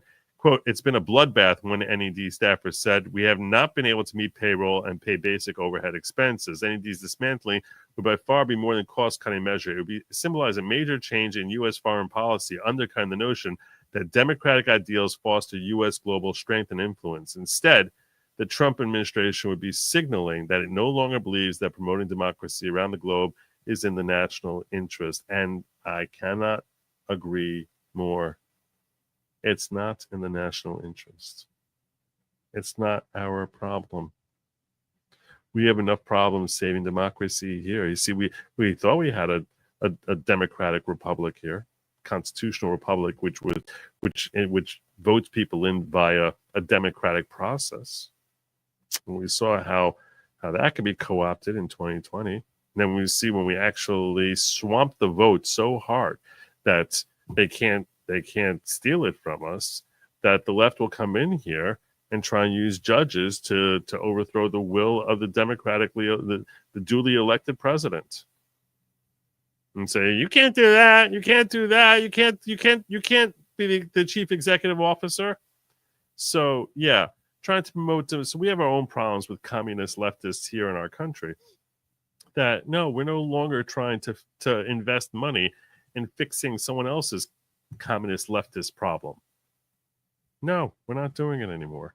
Or whether they have a monarchy or communism, whatever. No, we don't need to be interceding in every country. And so that's the why.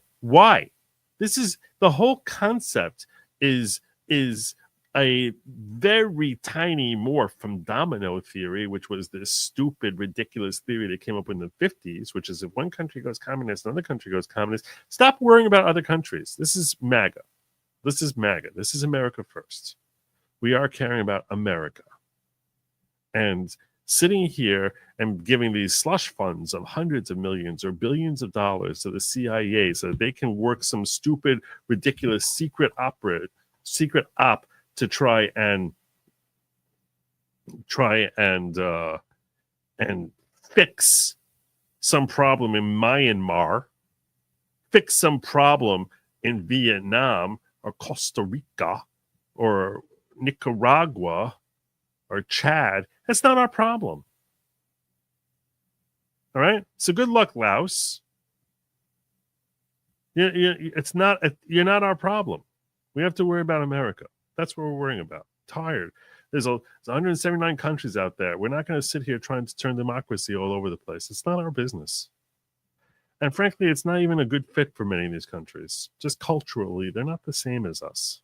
So stop it. Stop it and stop worrying about it. Elon Musk's response to Barry Weiss was, what did Ned get done last week? Ned's dead. Ned's dead, baby. Ned's dead. And the Cold War did end 30 years ago, but you wouldn't know it if you talked to the CIA.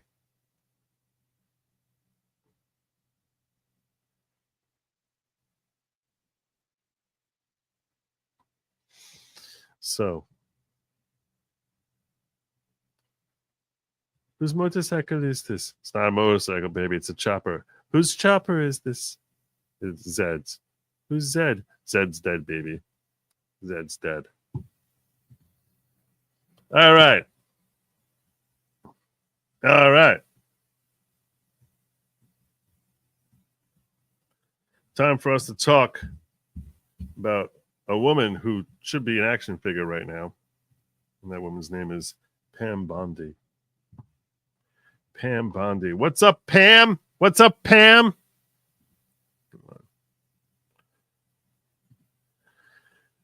The thing is, Joe and Stephen Ghazi seem too nice to be real lawyers. I want to see Bloodsport lawyer. You know, it's funny you say that, Jadine. It's funny you say that.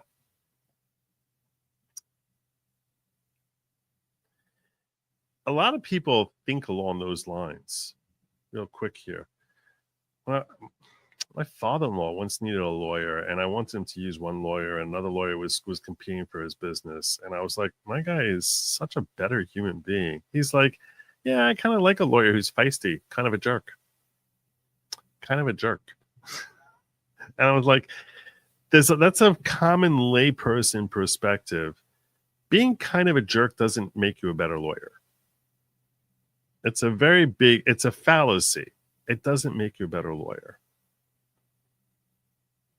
But, and you know where Hoffa's buried? No, he's not buried. He's underwater. So, does that answer it? Liz, hitting me with another 100. God bless you, Liz. I hope you didn't feel slighted when I played that commercial from tonight's sponsor, the Red House. At the Red House. That's right. For black people and white people. Furniture for black people and white people. My dad's a very successful attorney, didn't practice, used his degree in his commercial real estate business, built shopping centers and really big buildings he would want me to share, and you remind me so much of my smart father. That's very, very complimentary. Wow. Thank you, Liz. Thank you very, very much. At the Globalist, America First, biatch. At the Red House.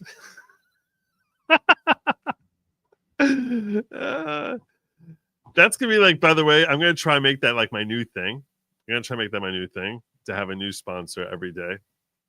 So the Red House was tonight's sponsor.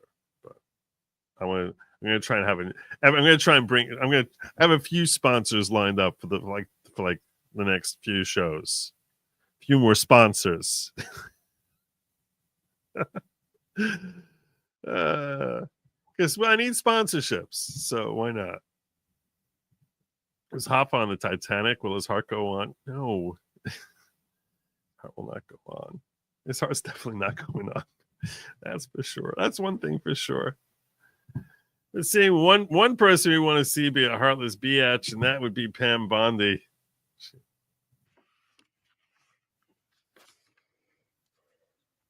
Good afternoon.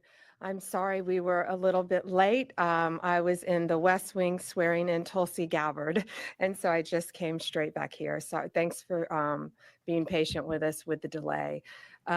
We're here today because we have filed charges against the state of New York. We have filed charges against Kathy Hochul.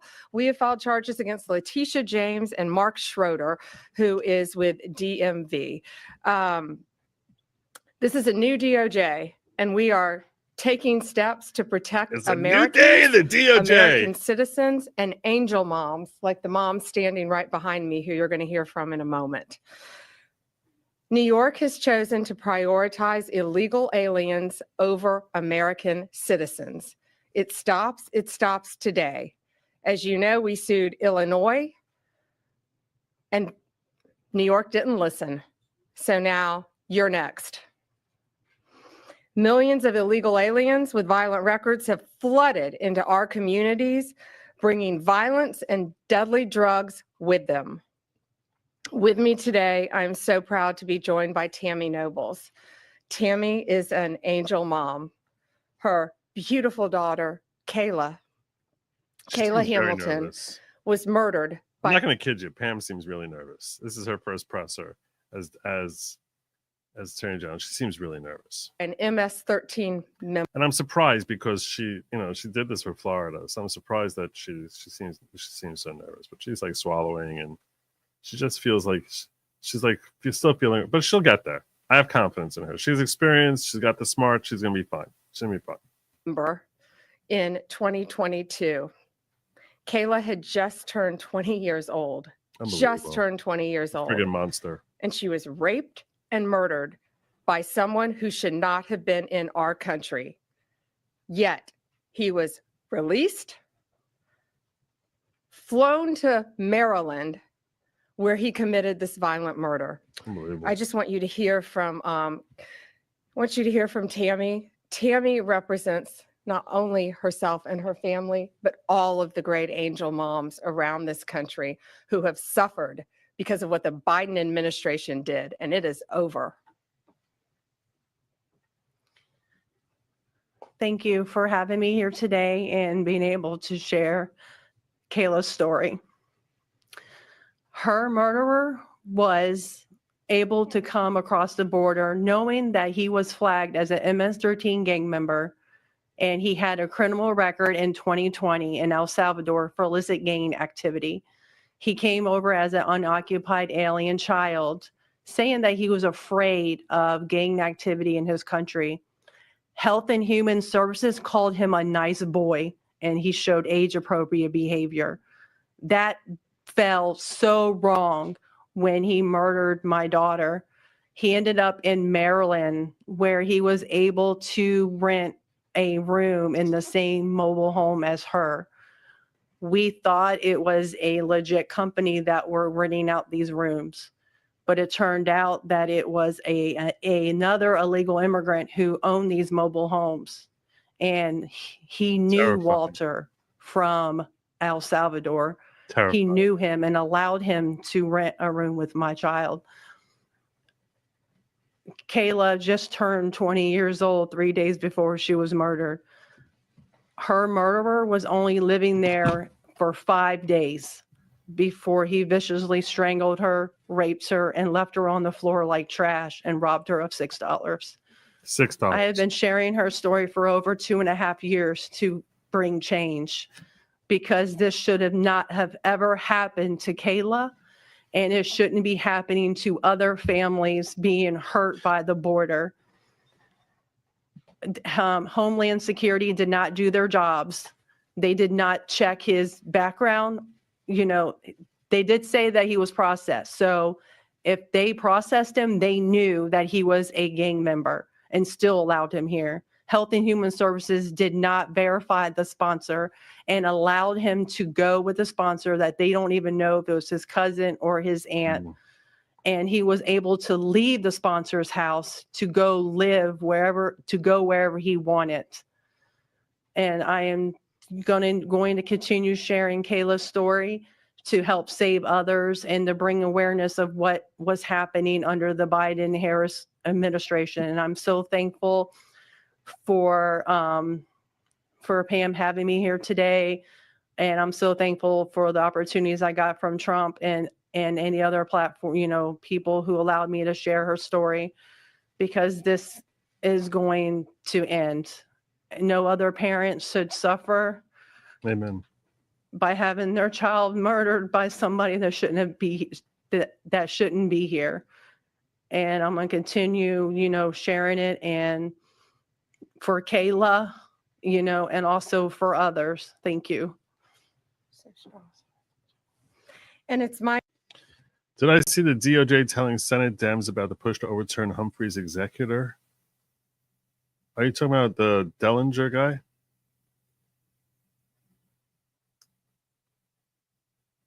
I'm not sure. Is that what you're talking about? I think this is part of USAID show. I very much appreciate Liz. Thank you, Liz. You're awesome. Is that what you're talking about, Sean? No. All right, I'll send you a link. I'm not sure what you're talking about, but I'll send you a link if you want to pop in here. I'm not gonna.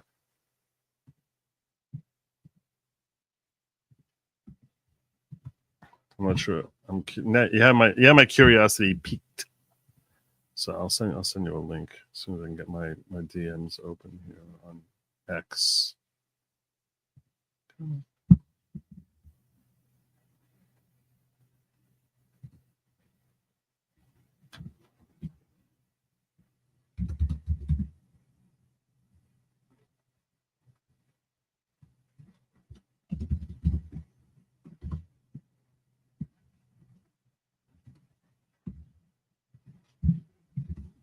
There's a link if you want to pop in.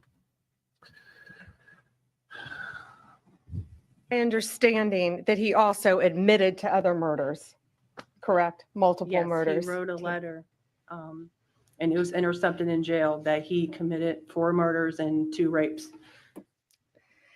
And that's who. Johnny Reb is correcting me, saying it wasn't a cold front, it was a cold current, the Labrador current from Greenland that drastically changed the surface temperature. It was a Discovery Channel show, Titanic Mirage Theory. Maybe that's where I saw it. Thank you. We were letting walk into our country. And that's why President Trump has directed this to stop. And if you don't comply with federal law, we will hold you accountable. We did it to Illinois, strike 1. Strike 2 is New York. And if you are a state not complying with federal law, you're next. Get ready. And the great men and women of law enforcement are standing behind me today. We have FBI. I just want to say, by the way, I mentioned at the start of the show, I was talking about sanctuary cities, and we're going to talk a little bit later about sanctuaries for trans cities that are becoming sanctuaries for trans activism. I don't even know what that really means. I don't know what that really means, but the legality of there being a sanctuary city for illegal aliens to me is really sus. But someone who's not really sus. Hi, Joe.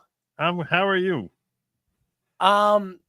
You know, I will say, because I've been I just tonight had a show where we were kind of going through all the stuff that's gone on so far with all the lawfare, and you know, your friend Pisco, talking about how this is a crisis. That's using that term very, yes, very loosely. Okay. But anyways, as they're talking about it being a crisis, it's like, yes, using the courts has created a constitutional crisis. They are the coup they've been worried about for so long. Yes. Ironically. But something dropped tonight from the DOJ, and it happened while I was live. We are what happened? We're full on unitary executive mode here.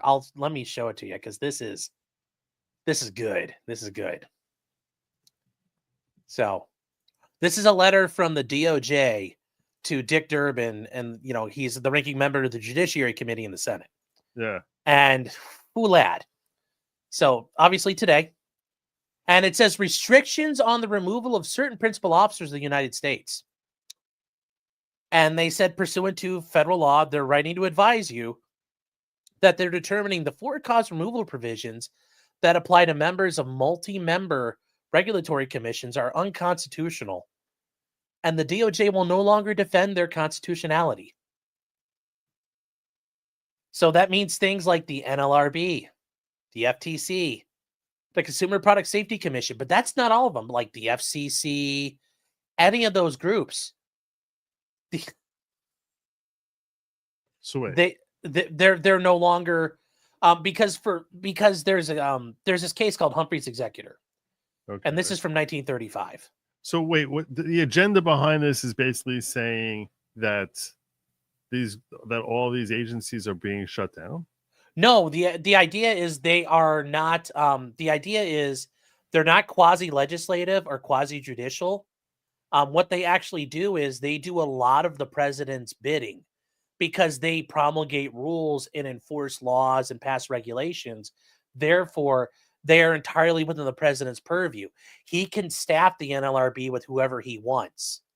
He could staff the SEC with whoever he wants. I don't think he would disband them. He would just, you're all fired. I'm bringing in, because like the FCC guys, the NLRB, most of these commissions are set up where there's 2 partisan members, and then there's whoever's president can appoint the chair.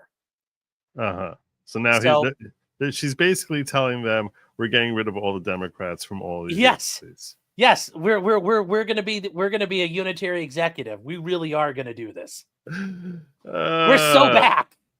Wow. Yeah. Wow. No, I saw this too. That was so what's the case? What's the case of Humphrey's Executor? Okay, so in Humphrey's Executor, this is a New Deal issue from 1935, and FDR was trying to replace members on the FTC, and Congress had forbid their removal except for cause. And the Supreme Court said that it was because they're quasi-legislative or quasi-judicial, and that therefore they were protected from that stuff. They didn't serve at the president's leisure. Yeah. So from there, they're claiming that we determine these are unconstitutional, and they're saying that Humphrey's Executor embodies a narrow exception to the unrestricted removal power presidents generally have. Now, I could see this being applied to the Hampton Dellinger guy, who, from what I understand, was like, I think he's like, he didn't smoke crack with Hunter, but he was Hunter's friend. He was supposedly they worked together for the same firm. Okay, so he was involved in the money laundering. Probably. He checked the books for Hunter. Probably. Yes. Yeah. Okay, they say the president generally has over principal executive officers, and the exceptions represent the outermost constitutional limit of permissible congressional restrictions on the authority. And they cite this case, Celia Law. This was actually a big one the Supreme Court did in 2020 that kind of did more about the Consumer Finance Protection Board. So that was, and it's funny because that's also something that's getting gutted. And it says, furthermore, the Supreme Court has held the holding applies only to administrative bodies that do not exercise substantial executive power. The Supreme Court has explained that Humphreys appears to have misapprehended the powers of the New Deal Federal Trade Commission, and they may have misclassified those powers as primarily legislative and judicial. So they're even pointing out in this case in 2020 that, hey, we may have gotten this wrong. Wow.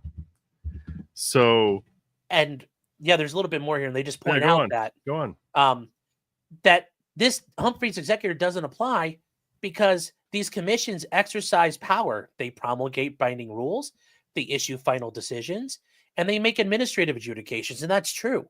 The NLRB, they promulgate rules, they adjudicate labor disputes. They do a lot of things on their own. All these groups do that. And they say an independent agency that has of that kind has no basis in history and no place in our constitutional structure. And this is that Celia Law case. So they're saying based on that, they're saying that he has the right to staff it as he so sees fit. He has the right to do whatever he wants. Yes. Wow. Based. To the extent that Humphrey's Executor requires otherwise, the department intends to urge the Supreme Court to overrule that decision, which prevents the president from adequately supervising principal officers in the executive branch who execute the laws on the president's behalf, which has already been severely eroded by recent Supreme Court decisions. And it's funny because when D. John Sauer gets confirmed, he's going to be the Solicitor General. But this Sarah Harris, she's up. She's hitting for our side, man. She's a pistol. Wow. Yeah. Wow.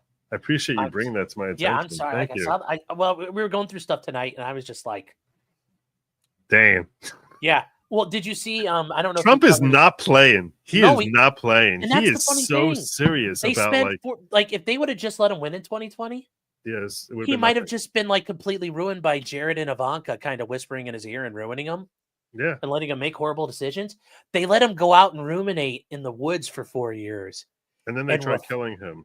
With that too. And gave him, I think that it gave him two things. It gave him a recognition of the significance of his importance. Like he really believes, I think to a degree, I wouldn't say it's messianic, but he feels as if he has purpose. Like he has a real purpose.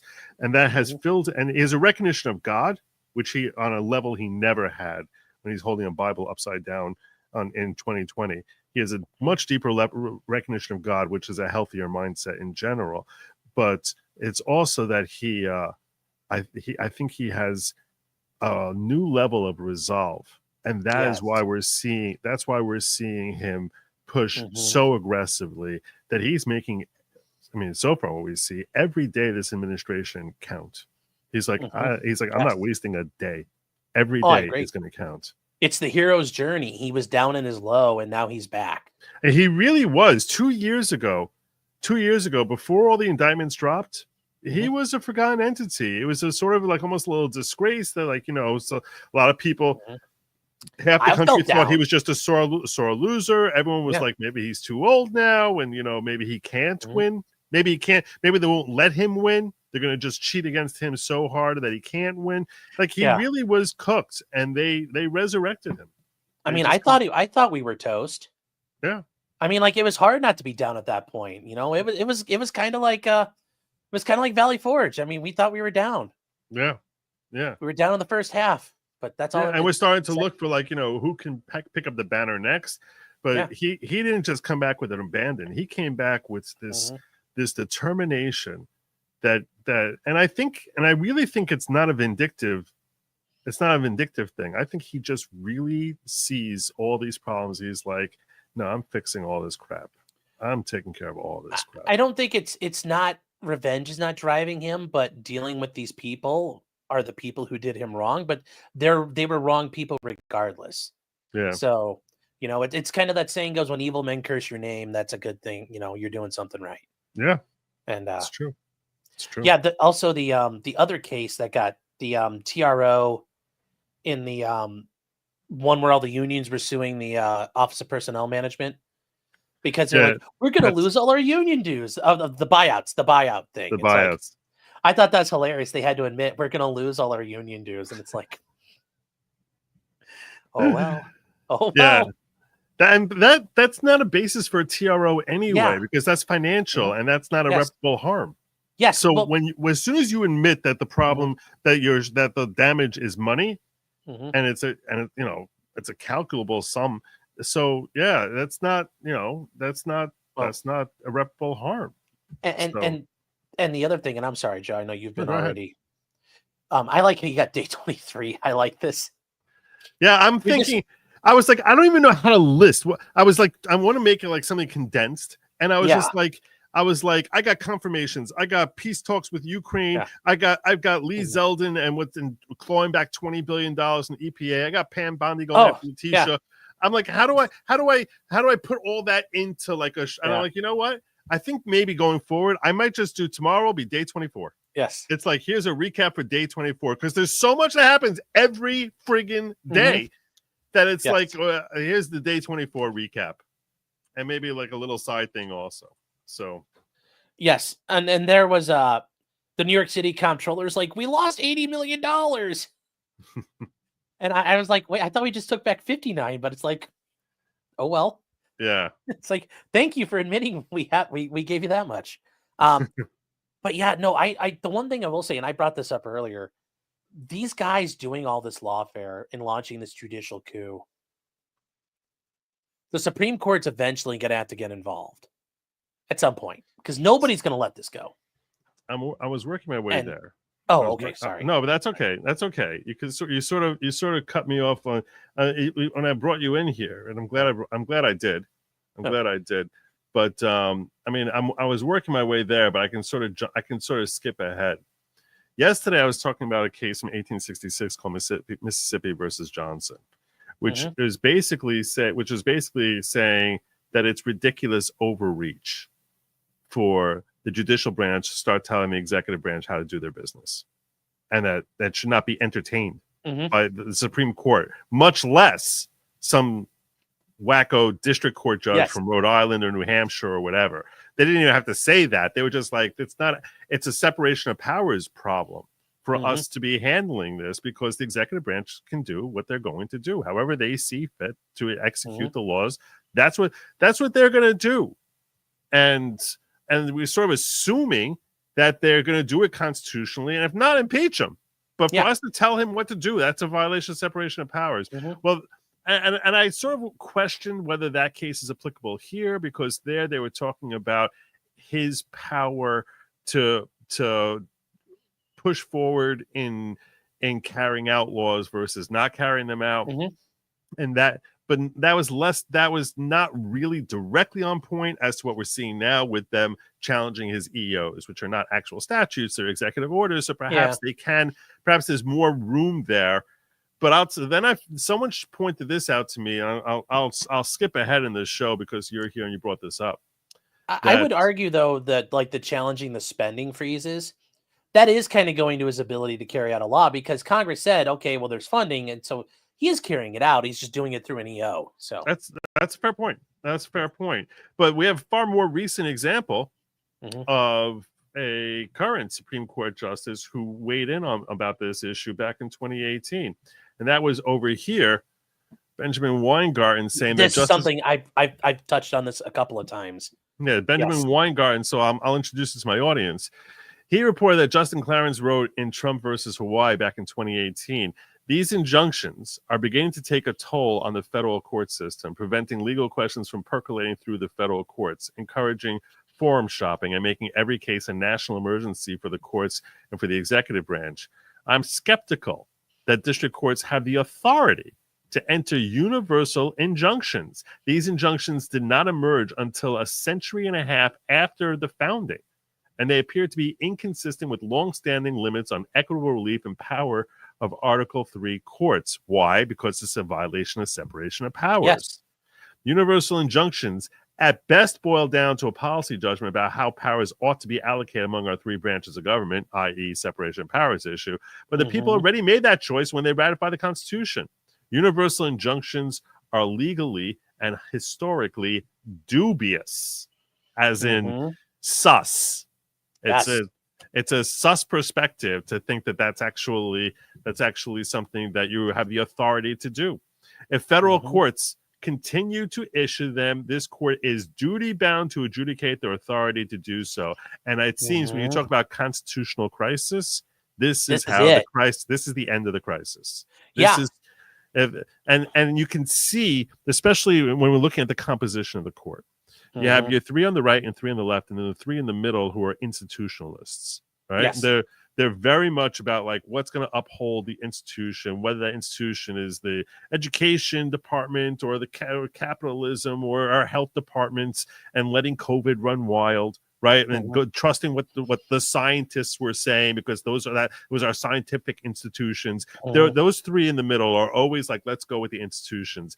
I can very well see them saying, even though they don't really have much love for Trump, though, especially those three in the middle, I can very well see them saying this is not something that every time he issues an EO that we're going to encourage the other side to go forum shopping. And the way we can clamp this down and end this once and for all is by taking one of these cases before the Supreme Court and say no district court has the authority to actually entertain putting a restriction or putting a stay on an executive order that's affecting the entire country.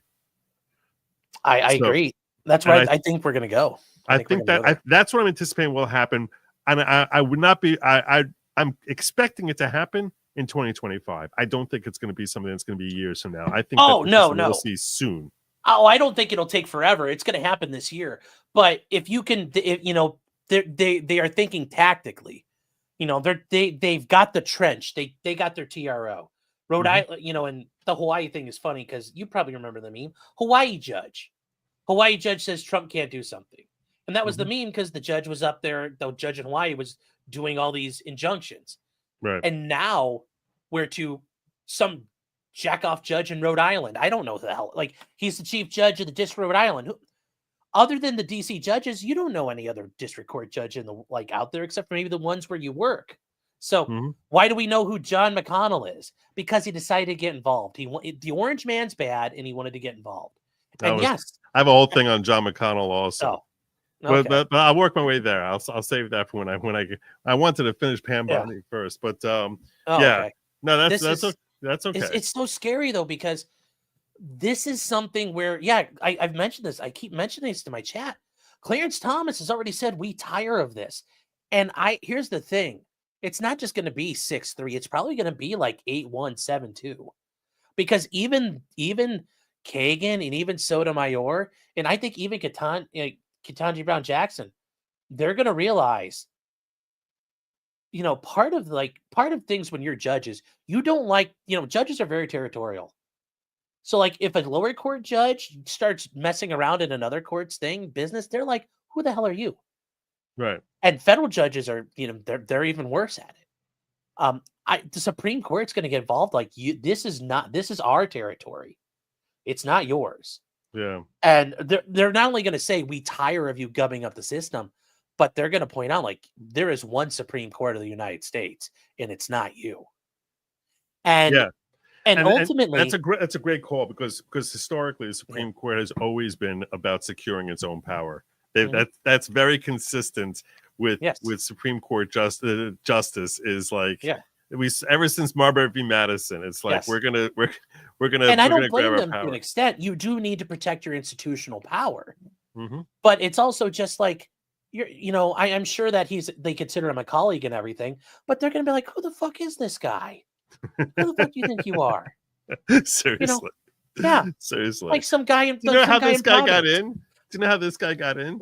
No, what did he do? Who died? All right. We're gonna go a little out of order here because it's coming up in the course of this conversation. Sorry. No, that's okay. That's okay. It's how it flows. The judge who blocked Trump's USA cuts bought his seat before Judge Jack McConnell called Trump a tyrant and blocked his USA cuts. He was accused of buying his lifetime judicial seat with $700,000 in Democratic donations. McConnell, this is not Mitch McConnell. This is the judge from Rhode Island who said that you put a pause on the USA freeze, spending freeze. McConnell funded $15,530 Senator Jack Reed, $12,600 Senator Sheldon Whitehouse, the very senators who handpicked him for Obama. Both then refused to recuse themselves from his confirmation vote. Convenient, huh? Yeah. Senator Jeff Sessions called it pay to play, accusing McConnell of suing corporations, cashing in and pumping money back into Democratic campaigns. Even the American Bar Association wasn't impressed with some rating him not qualified. Yet Democrats pushed him through, and now he's ruling against Trump. Nothing to see here, right? And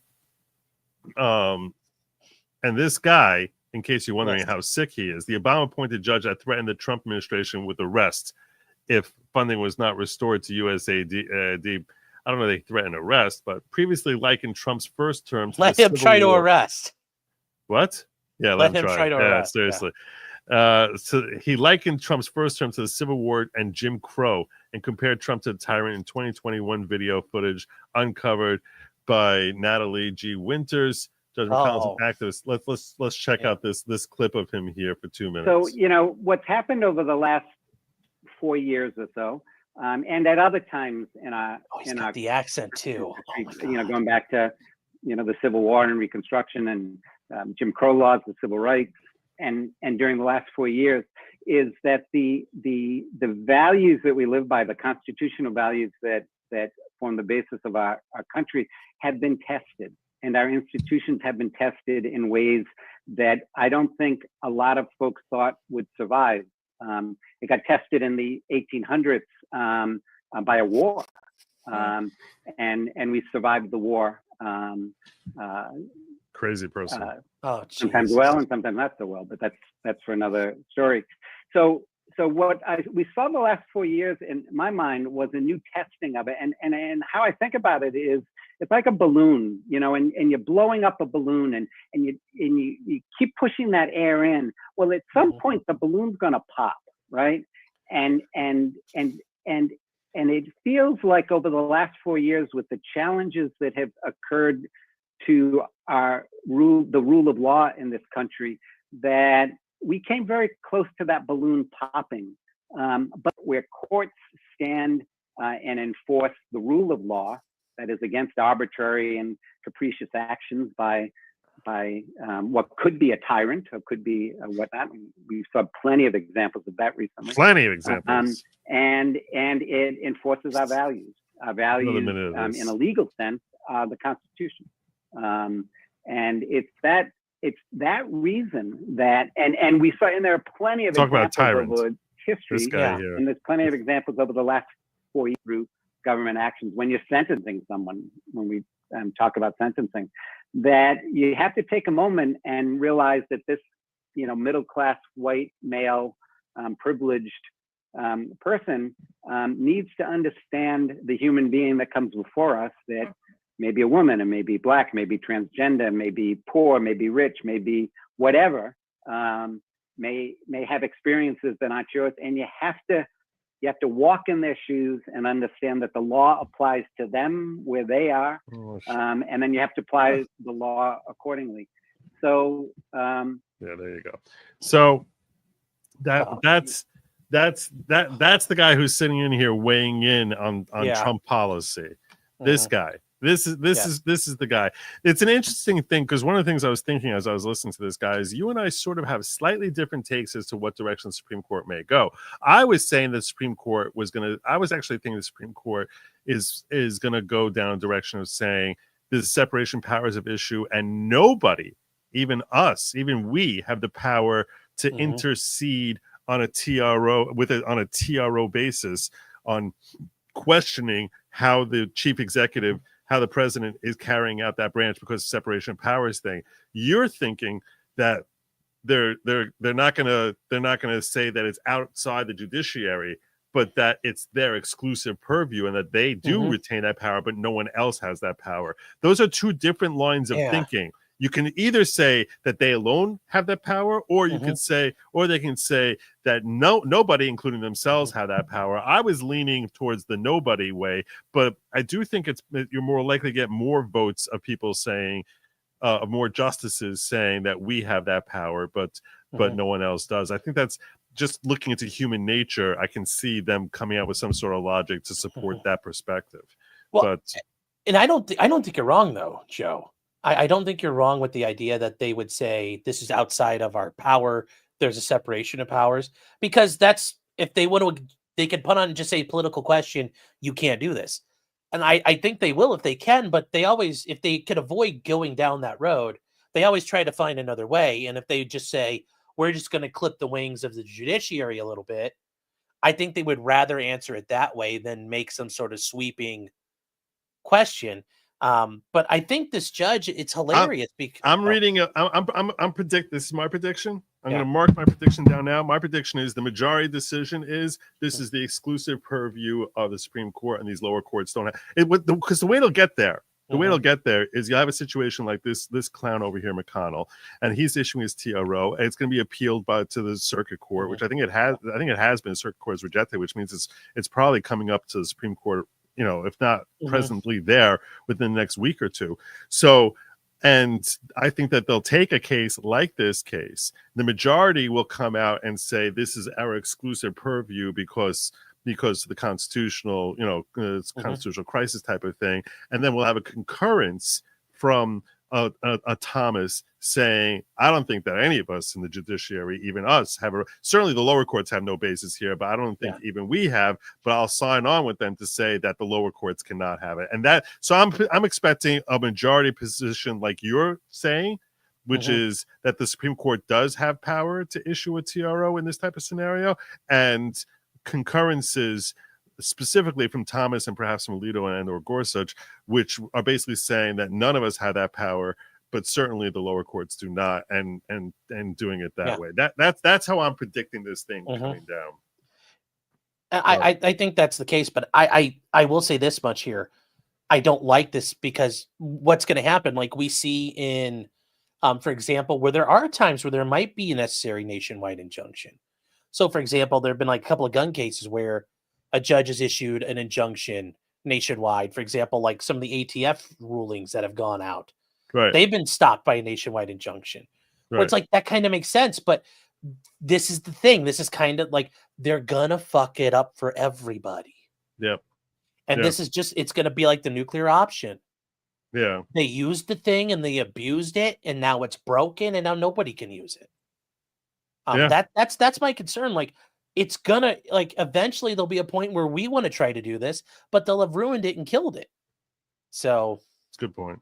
That's the thing I'm worried about. No, it's a good point. There are times that it may be necessary. This is every EO he puts out. Yeah. Every EO he puts out, it's like, let's go get a TRO to stop him from doing what Yeah. he's doing. And that seems to have been the strategy since the day that he was decided to win. Yeah. That We're they were daring like, you to enforce it or daring you to come after us. yeah, we're just going to try and tie you up in court as much as we can. And I will say the way they trolled Judge McConnell was hilarious, where they're like, Judge, we need permission. Do we have permission to go get this fraudulent $59 million from New York City? And he's like, you don't need my approval for that.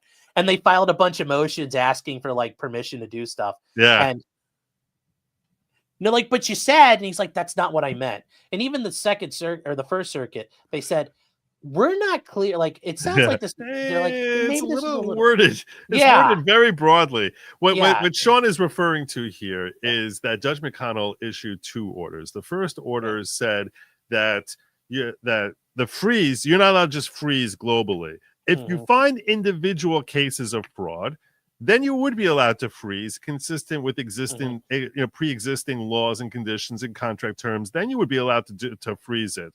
But otherwise, you cannot freeze it. Then, after he passed that, which I think was like February 7th or something like that, then on February 10th,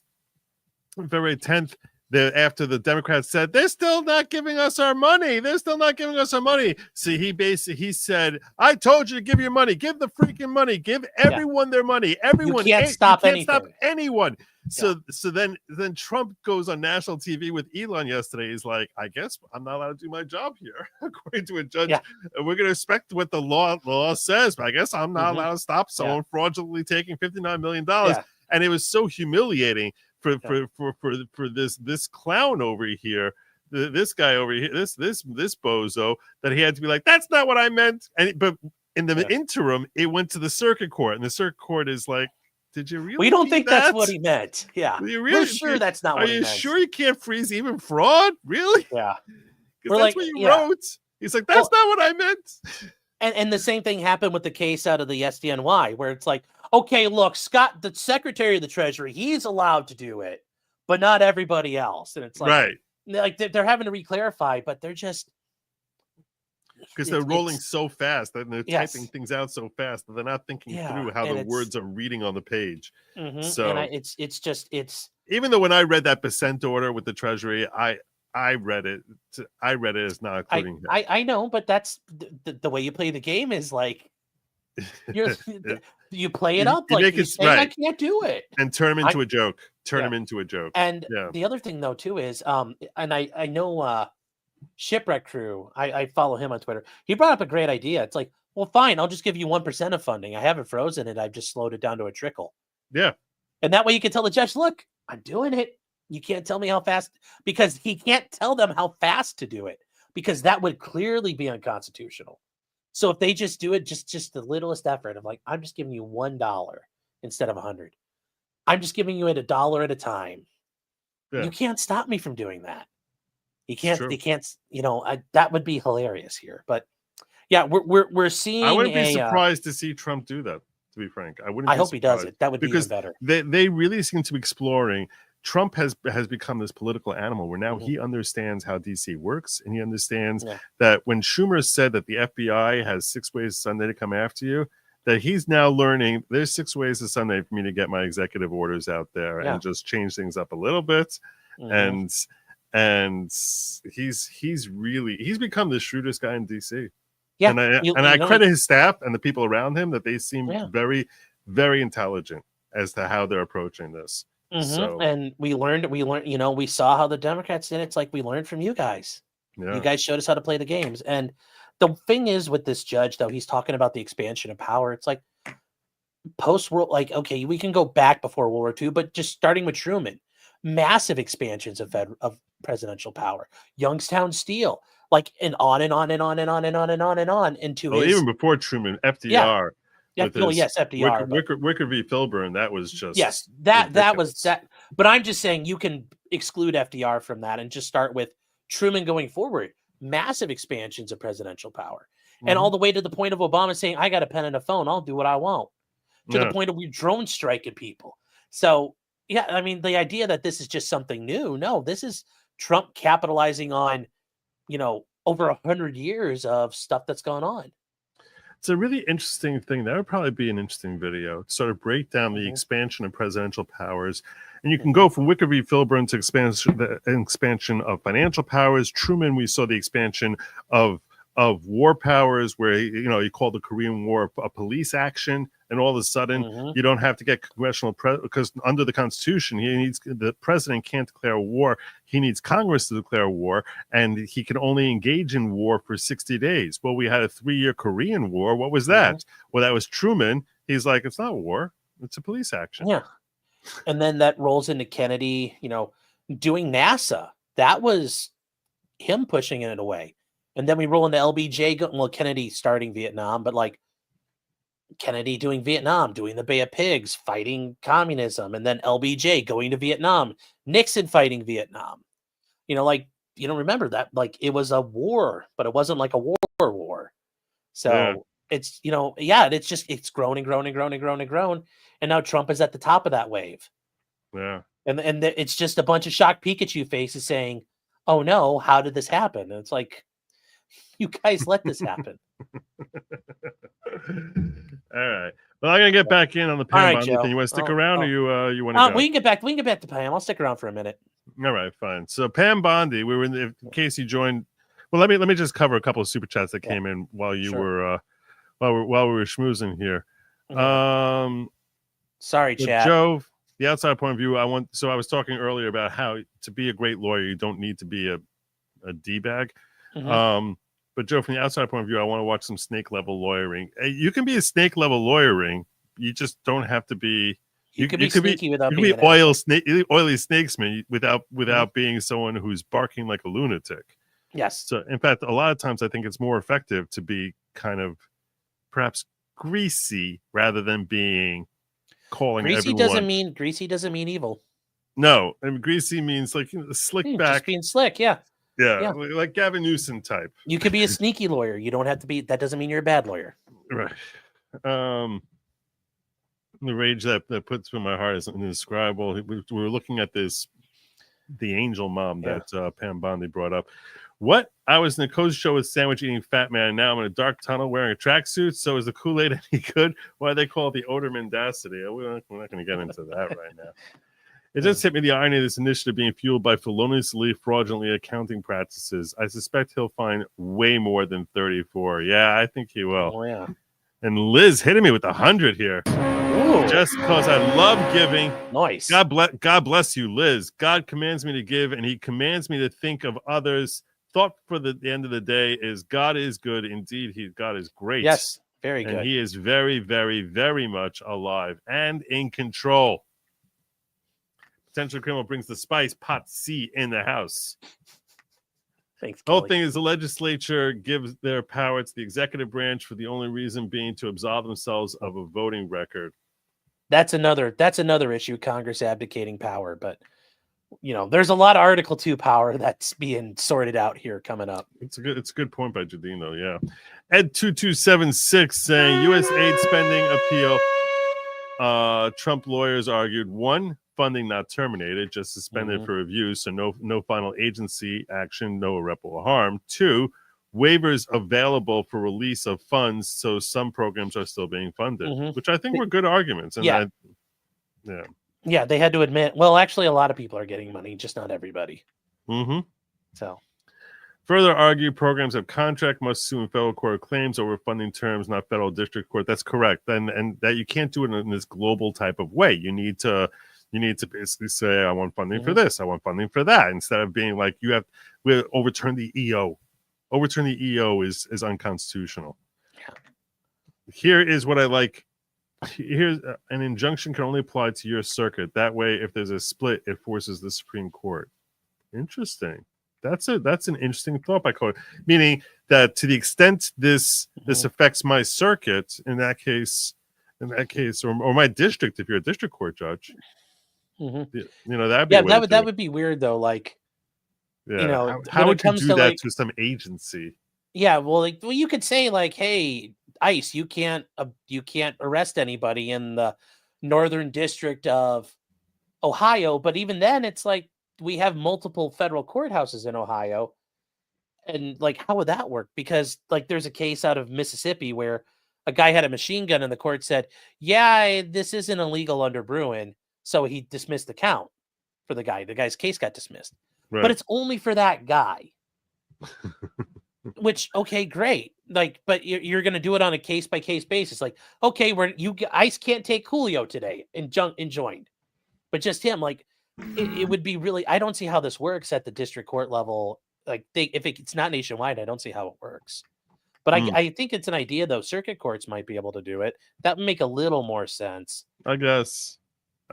Yeah. Ramble on. Thank you for the $10 super chat with a link to the song "In the Ghetto" from Mac Davis. That's a good job. That's good. That's a good job right there. Damn, a snake in the grass. Dropback accuses non sequitur. FYI, Deepthink was asked what it was. It replied, "I am what happens when you try to carve God out of the wood of your own hunger." That's deep. That's no lies detected. Yeah. All right, let's get back in. That sounds like sentience almost. It does, right? It does sound like that. So we got another 8 minutes of Pam Bondi here talking about fielding questions from the crowd. Yeah, I saw this today. That was tough for that woman. Yeah. DEA, ATF agents, they put their lives on the line every single day to protect us. And what New York has, they have green light laws, meaning they're giving a green light to any illegal alien in New York where law enforcement officers cannot check their identity if they pull them over. Law enforcement officers do not have access to their background. And if these great men and women pull over someone and don't have access to their background, they have no idea who they're dealing with. And it puts their lives on the line every single day. Violent criminals, gang members, drug traffickers, human smugglers will no longer terrorize the American people. And that is why we are here today. You will be held accountable if you do not follow federal law. It's over, it ends, and we're coming after you. So my question is, I don't even understand the concept of a sanctuary city or a sanctuary state protecting illegal immigrants, considering the fact that that's such an obviously federal issue, just as far as naturalization, as far as securing the border. I don't even understand what the legal predicate is for them to say we are going to be a sanctuary and give special treatment compared to other states. And we'll give them, I guess, state or city protection from being prosecuted, because that does seem, under the supremacy clause, that federal law would obviate any local law as to, and you have no jurisdiction on this particular thing. So I'm trying to just figure out why we don't see a Trump EO basically formally declaring these sanctuary cities and states illegal and having no legal basis to deviate from federal law the way Pam Bondi is implying over here. Do you have any thoughts on that at all? I do, and I think it's allowed because they're not creating new law. They're just saying we're not going to enforce it. But ultimately, at the end of the day, like the Arizona versus U.S. case, it's not Arizona's job to enforce the law. So they're just like, if you, like ICE says, hey, can you hold this guy for us? No, we're not going to do that. There's nothing wrong with that. They're just saying, like, look, if you're here, our cops won't hassle you. Our cops aren't going to help round you up like ICE and help ICE. There's nothing wrong with saying we're not going to enforce a law. I mean, because they can't be forced to enforce federal law. Right. Just the same. And I guess to that extent, the same way Trump has his, the United States is his purview. So a governor can have a state be their purview as to how they're going to execute laws. So I can understand that point. To the degree that they're helping shield them from federal law, though. That's where you start running into supremacy clause issues, I think. I mean, I get the idea, like they might be obstructing or things like that, but it's simply the idea. I'm like, well, because you run in like commandeering issues, and there have been cases previously about that where, like in the Brady case, like the case in the 90s with the Brady Handgun Act, they were going to force local sheriffs to like help do the background checks and help them get involved in like the NICS system. And the Supreme Court's like, you can't commandeer local authorities that way. And I think that's the same thing. ICE can come in and say, hey, San Francisco police, will you help us? But they can't come in and force it. Now, I think Trump has the ability to turn around and say, if you guys want our money, just like with the, the highways and drunk driving laws, everybody's got to be at 0.08. I can see that probably will working, especially with the Supreme Court he has now. But just the idea, if San Francisco's not going to do anything about it, or California is going to refuse to assist federal authorities enforcing a law. I mean, like, let's turn it around and let's say Texas tomorrow says, we're not going to enforce any federal gun laws within our state. If you come in, you're on your own. We're not helping you. And if you're going to arrest some guy with a basement full of machine guns, good luck, brother. Have fun with that. I think Texas should be allowed to do that. We're not getting involved. That's your problem. Right. And then just use the power of the purse in order to control. I mean, but rely on Wicker v. Pilgrim basically to use the power. Well, I'm hoping Wicker goes away. But yes, at this point, I think they could. Right now, it's still good. So yeah. So might as well use it. But that's why ultimately I think they can do it because it's inaction, not necessarily action. But yes, using Wicker's argument, your inaction is action and your silence is complicity, as they love using that term. But I think your inaction can't be considered action in that regard. It's a good distinction. It's a good distinction. Questions? We have time for a few questions. David Spunt with Fox News. Madam Attorney General, thank you and welcome to the Justice Department. Thank you. I have a quick on-topic and a quick off-topic question. On topic, in your executive order or in your orders on the first day you were here, you talked about working with the Justice Department, or these sanctuary cities, as you say, will be punished. Today, you're putting people on notice. Right now, we're just lawsuits. Is this going to go further? What kind of punishment are we talking about? Is there any grounds to charge individuals, charge politicians? How far is this going to go?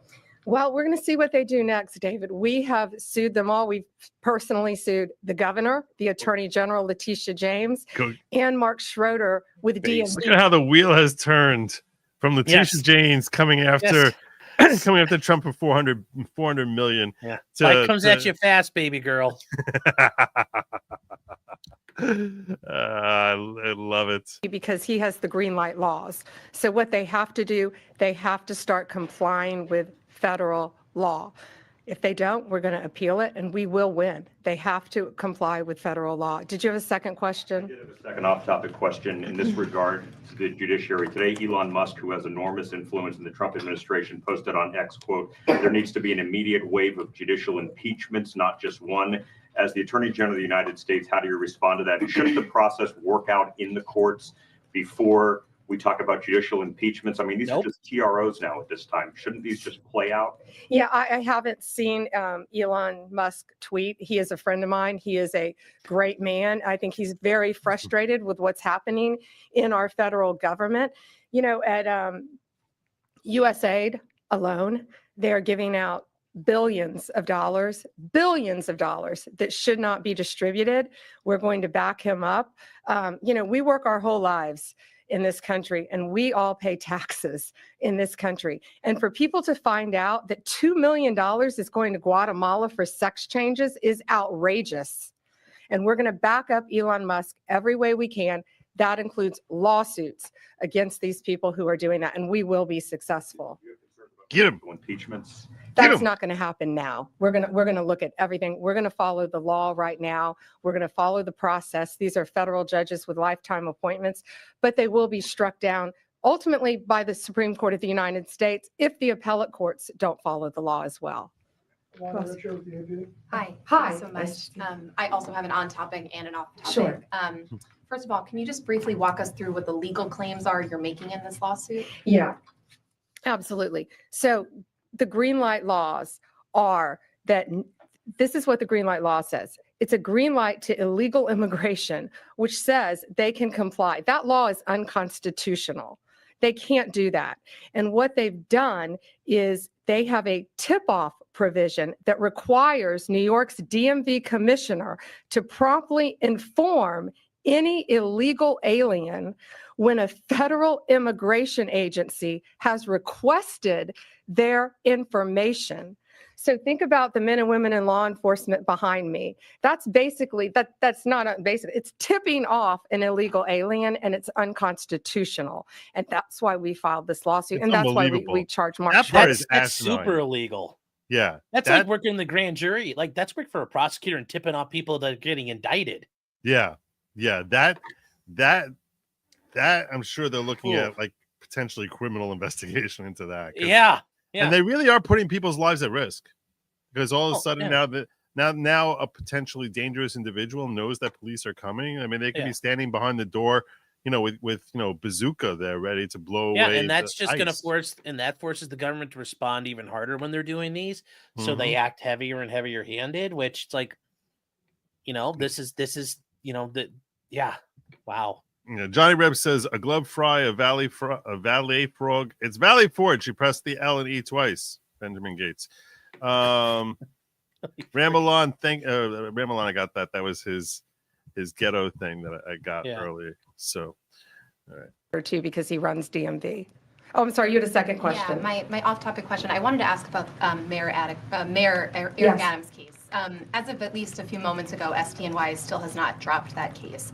Have you or other DOJ leadership spoken to the acting U.S. attorney in SDNY since the memo was sent earlier this week?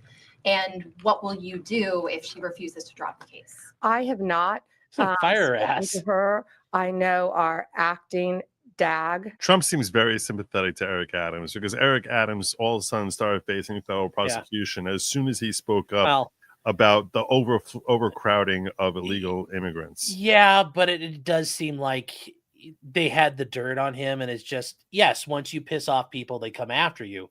But it does seem like he actually did do dirt as far as, the way he was taking all that money for Turkey. I'm like, that's a bit sus. You know who his defense counsel is? Who? The same guy who represented Alec Baldwin. Oh, Alex Spiro? Nice. Yeah, Alex Spiro. Oh, I forgot we did talk about that. Yeah, I think I did remember seeing that. Yeah. Yeah. Man, he's racking up all kinds of wins right now, getting his guys out of all kinds of trouble. Oh, yeah. Has spoken to her, and Chad Mizell may have spoken to her, but that case should be dropped. It was done at the directive of Amel, so that case should be dropped. I did not know that it had Trump's not been attorney, dropped Amel yet. Bose. I'll certainly look into that. Daily Caller. Hi, Hi, thank how are you? Tom Homan suggested this week that someone from within the FBI may be leaking information about the ICE raids, and that such could be putting officers' lives at risk. Has the DOJ gotten any closer to determining if these leaks are coming from within the FBI? And what will the consequences be if they can identify the leakers from the FBI? Excuse me. Well, first, I can't talk about anything that is ongoing, and that is ongoing. And it's really for the similar reasons of what I said earlier. The great men and women in law enforcement standing behind me today, they must be protected. And anytime anyone leaks or tips off anything regarding a pending investigation, that jeopardizes lives. You're telling a bad guy what's about to happen. It could jeopardize the lives of all the men and women in law enforcement. We will not stand for it. We will find you. We're going to investigate it, no matter what agency it came from. We don't know for certain. We have an open investigation, so I can't talk about it in Pulled detail. up short of saying, and we will prosecute you. She pulled up short of saying that well, directly. she's just trying to. I think it's. But there's it no just reason needs- to say it. There's no reason to say it at this point. At this point, it's you'd rather encourage them. It's We'll like just be really mad at you, naughty. it's like we really recommend that you work with us. No, we really recommend. Yes. Yeah. Now, who is it? Who is it you've been talking to? Yeah. But we will do everything in our power to hold you accountable, and it is a crime, and you will be prosecuted there when you we go. find you. Oh, there you go. Whoops. Good. I didn't get this far in the interview, so. Madam Attorney General, It's only thank you 2 so minutes much for left. your time. I was also interested in hearing specifically what the interactions have been like with Mayor Adams. And I know he has a little bit of a different tone than some of the other Democrats out of the Empire State. And then also Denver Mayor Mike Johnston, because before the President Trump went back into office, he had issued some words about a potential standoff and then walked that back. So I was curious to see what things have been like out of New York City and Denver officials. Yeah, well, we're hoping that in New York, Mayor Adams is going to cooperate with us with the sanctuary cities and the illegal aliens. And has the mayor in Colorado been cooperating? Do we know? I believe he might have now. Yeah, I believe Yes, he's Colorado housebroken now. is now cooperating. That's what we want. We don't want to sue you. We don't want to prosecute people. We want people to comply with the law. This is very simple. An MS-13 member murdered her daughter. That's happening throughout this country. We have one angel mom is too many. And we have angel moms throughout this country who should not be going through this. Comply with the law. This is the last thing we want to be doing. We want to be out there, all of us, fighting violent crime. Yet we're fighting illegal aliens, and that ends, and it's going to end today. That's all we have time for, guys. Thank you. Thank you. Thank you all. There you go. All right. I got a couple more questions here from the audience, but what was your thought? Well, the one thing I was just going to say, the whole about judicial, like the impeachments now, that's the other thing all this nonsense has started. The idea that we're going to start like the judicial impeachment should have been like for a very, like, it's very rarely ever happened. But now, like, we're getting to the point of like, if you're going to act like a rogue judge and do whatever the hell you want, fine, check and balance, baby. Here you go. Congress will move on you. Like, that's not the world we want. What are your thoughts about the language of the Constitution saying that the judicial officers will hold during times of good behavior, and the thought that someone who's acting politically is not engaging in good behavior, and you don't need to go through an impeachment process to remove them? You can just remove them for bad behavior. I mean, like Trump, like, so who would do I guess who's doing the removal at that? So that's the question: is A, how that process would work? Yeah, and how would they, and what would be the yardstick for them reaching that determination? Yeah. And that's B, and then C would be, well, how do you make sure it's not abused by people who are just like, I don't like this judge, and I'm calling him bad behavior, so I'm removing Clarence Thomas from the bench, which is what you can foresee, the next Democratic president doing to any conservative justice. And that's why I don't necessarily know if I want that. So I would say, no, I don't like that idea. I wasn't asking if you like that idea. I was just asking whether you think it's a legally viable. I don't think it's very viable, because who's going to be the person that does it? Because does Congress get to decide we're getting rid of that judge, or does the president decide we're getting rid of that judge? Because let's presume that, like, because judiciary is not going to do it. So who's going to get to make that call? And then let's say it's 2-on-1. What do we do then? Yeah, and you can see that if the president were to try and engage in the bad behavior thing, that the Supreme Court would recognize that their necks are in the noose next. So they'd be afraid of that, and that's why they would declare it unconstitutional to remove it. So I think that the more I think about it, the more I'm picturing the bad behavior section there never actually working from a constitutional perspective, because I don't think the Supreme Court will deem it constitutional purely for their own survival. Yes. Well, that too, but also I just think if we're getting to the point where judges are getting, like, we're starting to get impeachment hearings for judges, I think already we're like, which I think, like, some of these will probably go, because there's enough enough Republicans in the House. They will vote for you. You don't need, like, the majority can vote for impeachment. So, like, we're going to see some of these judges get impeached and go in front of the Senate. Yeah, they might win at the Senate level, but maybe that's what it takes to make some of these come to heel as well. Being an impeached judge is not going to be, But even that, I can foresee that even that, and dragging them through the mud, I guess, and through an impeachment hearing, that's a way of trying to punish them, because the process is the punishment. But I think that's a short-term thing, because if that were to start getting overused and abused, where every judge who makes a decision that seems political gets pulled up with impeachment, articles of impeachment, I think that it'll start becoming eroded away, much like the term racist, being labeled a racist, eroded away. So too, being impeached will be almost like a badge of honor. They're like, hey, I was impeached by the House. Like it'll become like a no big deal. It'll become a no big deal if it becomes used too much. Yeah, well, it's like Trump now. They basically overplayed the impeachment. Like they has no meaning anymore. Yep, precisely. One last question here for you. Actually, two. What we got here? Damn, a snake in the grass. No fun. I'm not sure what that was. Here's the thought. How can an injunction work beyond the circuit if an appeals court ruling can only be binding to the circuit? I grant the details are complicated. Yeah, how could a circuit court? Well, the circuit courts can't make things apply outside of their jurisdiction usually. Like when they make a ruling, like on a criminal case or typically a lawsuit or some other thing, it's only binding in their jurisdiction. So I think that's always a great argument to say, why can we do a nationwide TRO? But yeah. Beck says Eisenhower used Executive Order 10730 to put Arkansas National Guard under federal control. Can the same be done to a sanctuary states?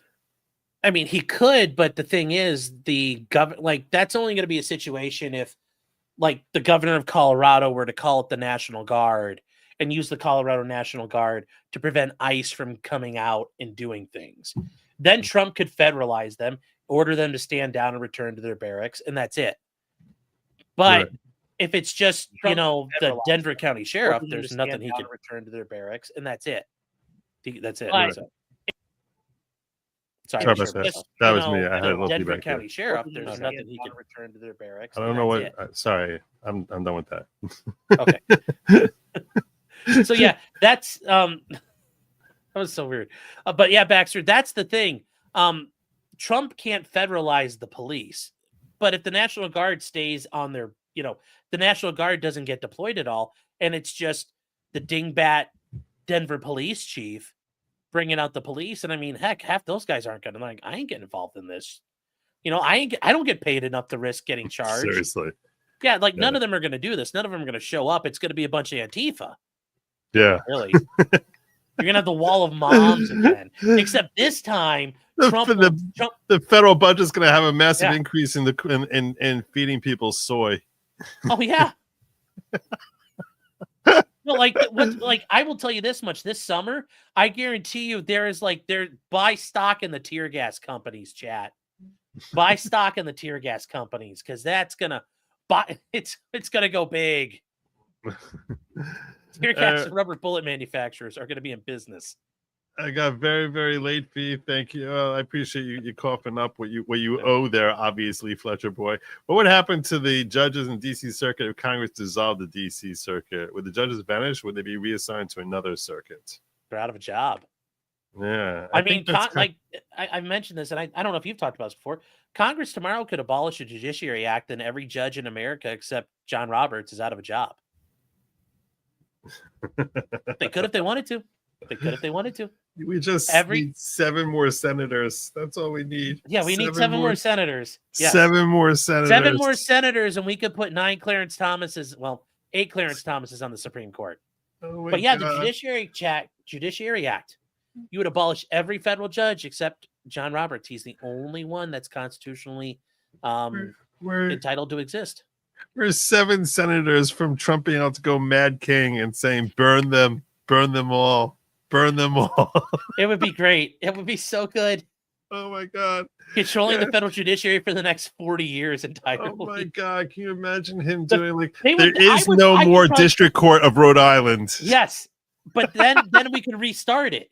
And then Joe, me and you would have a chance because there's only so many federal society judges they can use. We're this close to glory. It's a short list. And yes. Our names are near the top right there. No. But if you eventually are the top man if you run out of everybody. Oh my God. Impeachment is kind of like herpes then, I guess. I have read Hako was visiting the White House tomorrow, but is now canceled after this announcement. Boo-hoo. Boo effing who. I'm sure Trump's happy that's off his schedule. She is a vile individual. Yes. I don't know how much you know about Kathy Hochul. She introduced a congestion fee. We covered that on my Thursday which was supposed to be, which was going to be $15 coming in. She cut it to $9. So a fee that never existed before. That in her brain she wanted it to be 15, but cut to 9, and then said, "We're saving you money." Yeah, it's I was like, "We're saving you 40%. We just saved you $2,000 a year. If you come in every day, we saved you $2,000 a year because times are tough. So we just saved you by introducing this brand new tax. We saved you. You know what? I was like, wow, she should have saved them more money. She should have thought. She should have thought making it $100 every time you come in. And think of all the savings you would have. Yeah, I'm saving you $90. I just saved you times 2,000 trips. I just saved you. Saved you 180 grand. We'd all be rich. Well, all of us would be rich if she just would have thought of that. The savings. Yeah, I saw the New York Post. They had a little map of everything in Lower Manhattan. Yeah, like you want to go through the tunnels. Holy cow! I know. I mean, like I'll say this: like I had to go to a funeral in New York City, 2 years ago now. And we drove in through New Jersey onto Staten Island, and like, you know, I just had my Easy Pass going, and I'm like, I don't even want to know how much the tolls are. We're just going. I can tell you. I can tell you. Last time I checked, and I haven't checked in a while, it was $13 across the Hudson. Okay. So you want to cross the Hudson, it's $13, but now you have to tack on $9 if you go through Midtown. Yeah, so, well, we went into Brooklyn, but I was like, we got to New Jersey, and I told 2.0, I'm like, I'm glad I have Easy Pass because I don't want to know how much this is till we get done. Right. And I just drove and I'm like, oh God, this is gonna hurt. But yeah, I've seen that. I was watching we were looking at all the pictures of the New York Post was going around taking pictures of people fucking with their license plates, and I'm like, that's kind of dry snitching on people, but there's some clever ways people are getting around it for now. So I give him credit. What do you think of this? If he reduced the Supreme Court to 7, do you think he could be like, the two I'm removing are Kagan and Jackson? I don't think he can do that. I don't think it works that way. You got to get rid of all of them if you're going to reduce it. Then you just restart it at 7. Right. So, right. But yeah, he's gonna walk around the table. It's gonna be like The Apprentice. Yes. Yeah. He's got a baseball bat and he's like walking around. That'd be so great. It's like Al Capone in the Touchables. I love baseball. We were just talking about, and before I close out with the political end of things here. So in that press conference, they were talking about Mayor Eric Adams, and that he was not, and he wasn't listed as one of the people who's charged. The reason that the DMV guy was the head of the DMV was named in there is because the DMV is giving licenses. In case you're wondering why is she naming him? They're giving licenses to illegal aliens. He's also a state level employee, so you have to name him if you want to get those licenses out. That they stop issuing those government issued licenses to illegal aliens. You had to name the DMV, so you name the head of the DMV. So, this was what's his face's thoughts on that, not Cuomo. Bill O'Reilly's thoughts about why Eric Adams was not named as a defender. Trump wants to get Leticia James and Alvin Bragg. That's what this story is all about. Nothing else there. He didn't name Alvin. He went collecting them scalps. Illinois because he wants. We're going for it. Hates him.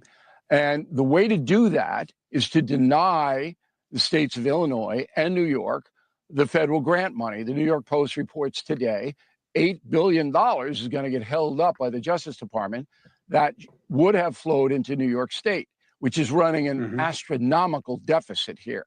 Okay. So the easiest way to do this is to file civil suits against the governor and the attorney general. Then the question was, why is the mayor of New York left out? Because he doesn't matter. He doesn't matter. Trump wants to get Leticia James. Hochul is just an ornament.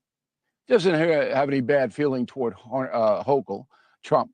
But Adams, the deal that was made, I disagree with don't him know on this take. What Adams is giving Trump. I have to tell the audience up front. I don't know, and I don't use anonymous sources, but I have gotten called. I'm just going to say, I don't think it's a matter. I think that getting Leticia James is the bonus for him. I think that he feels like these people are in his way for trying to effectuate the policy he wants to effectuate. Yes.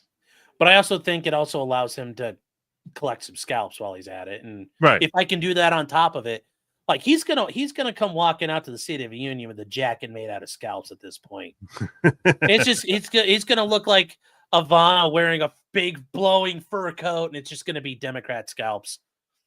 It takes 6 months to get buried in California. I never. Wow. What? Jeez. What do they do with Leave the him out. body The for fire 6 months? cremates you, I guess. Wow. Call after call after call that said, and all of these people have agendas who are calling it. They all have agendas. All right. He's saying And they're he's gotten saying call after call. that I'm sure. Adams knows where the bodies are buried I'm sure he does. with James and Bragg. Mm-hmm. Just throwing it out. For your Especially with Bragg. consumption. I'm not reporting it to be true. Career But it cop, he knows it all. kind of makes sense, right? Well, it's kind of weird that, like, you can say he has no power, but he's in charge of the city. And when they went after Pritzker in Illinois, he's they not. named Chicago and they went after mayor. Yeah, I'm just saying, if you're Yeah, going but after the Brandon city of Johnson in Chicago, you name the Chicago. mayor. No, Johnson and Adams have no power whatsoever. None. They do what they're told to do. The real power lies in the state legislature. Now, in both Illinois and New York, the state legislature gives the big middle finger to Homeland Security. Because blank you, maybe Anderson Cooper could articulate it a little more than I am by using some vernacular, but that's what's happening. And the Trump administration knows that these mayors, this is like the utility infielder on the New York Yankees who plays maybe 3 innings a week. These guys have no power. They do what they're told to do. The big power is Newsom in California. Newsom's next. Hey, Gavin, they're coming for you. Pritzker's going to get destroyed. And Trump will bring down, and I'm going to predict it here, he will bring down Leticia James and Alvin Bragg because they went on a crusade to destroy him. And President Trump is not a forgiving man. Trump wants to get. I don't have the same read that he has. I really think this is a matter of pursuing his agenda, and he feels like they're in the way. I do think he's going to go to California next because California is in his way also. Yeah. So they're evil people, but they were also evil to him. So it's the yes, yeah. That's how I look at it. I think that's a pretty aggressive perspective on Trump being vindictive. That he doesn't come across in his tone at all. As if like he's out for blood, and it's not like he's good at hiding. He's been pretty overt when he's been out for blood in the past, and he hasn't. You haven't heard him say, "I'm coming after Leticia James. Watch your back," or something like that. There's been nothing of the kind. Now maybe he's gotten shrewder, but I kind of think so. I think this is more kind of like the whole, Michael. We're settling family business right now.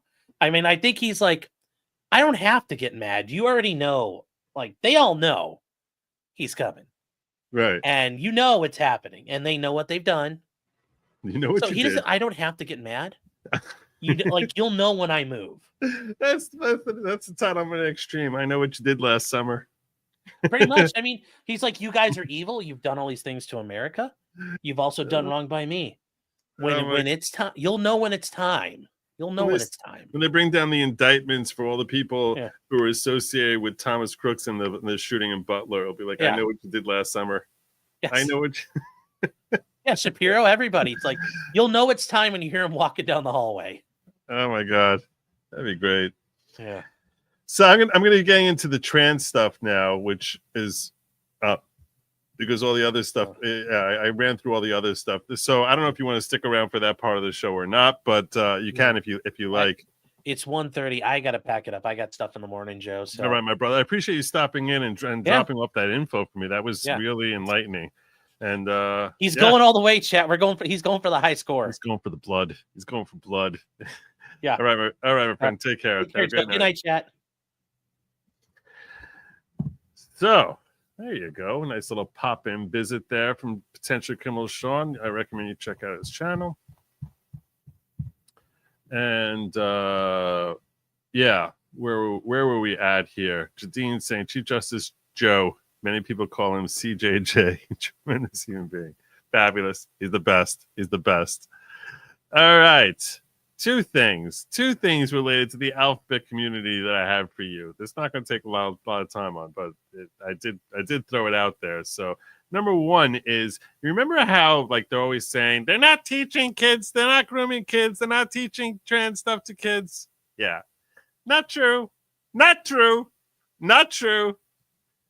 A kindergartner reportedly came home with a book about attending an LGBTQ pride parade, which included pictures of naked people and men in bondage fetish gear. Parents showed up to demand an explanation, and the board walked out, reported by Libs TikTok. Why is the board ignoring parents' concerns over their children being exposed to pornographic material at school? Check this out. It's important to know that when Dr. Potter said that no one has I can't hear it either. the policy in place, right?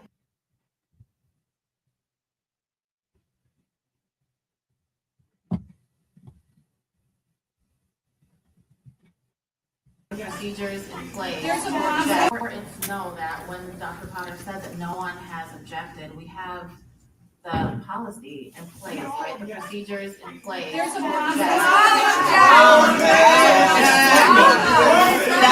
That is not how you object. So if you cannot, again, follow by what we ask you to do, we will ask for you all. We will ask those people who cannot do that to be removed.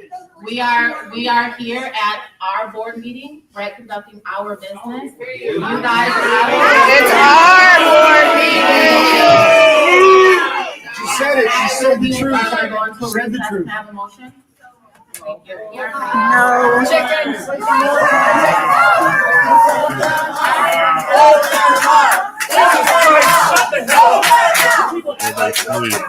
They're fleeing. So the school board is just leaving? They're just leaving? Cowards. Cowards. Unbelievable. Unbelievable. They just leave? How do you just leave a school board meeting with a packed room, standing room only back there?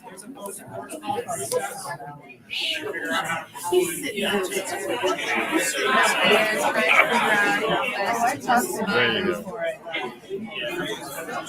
Anyhow, so yeah, they fled. They fled. 'Cause what are they going to say? They got nothing to say. Useless, crazy people. But speaking of crazy people,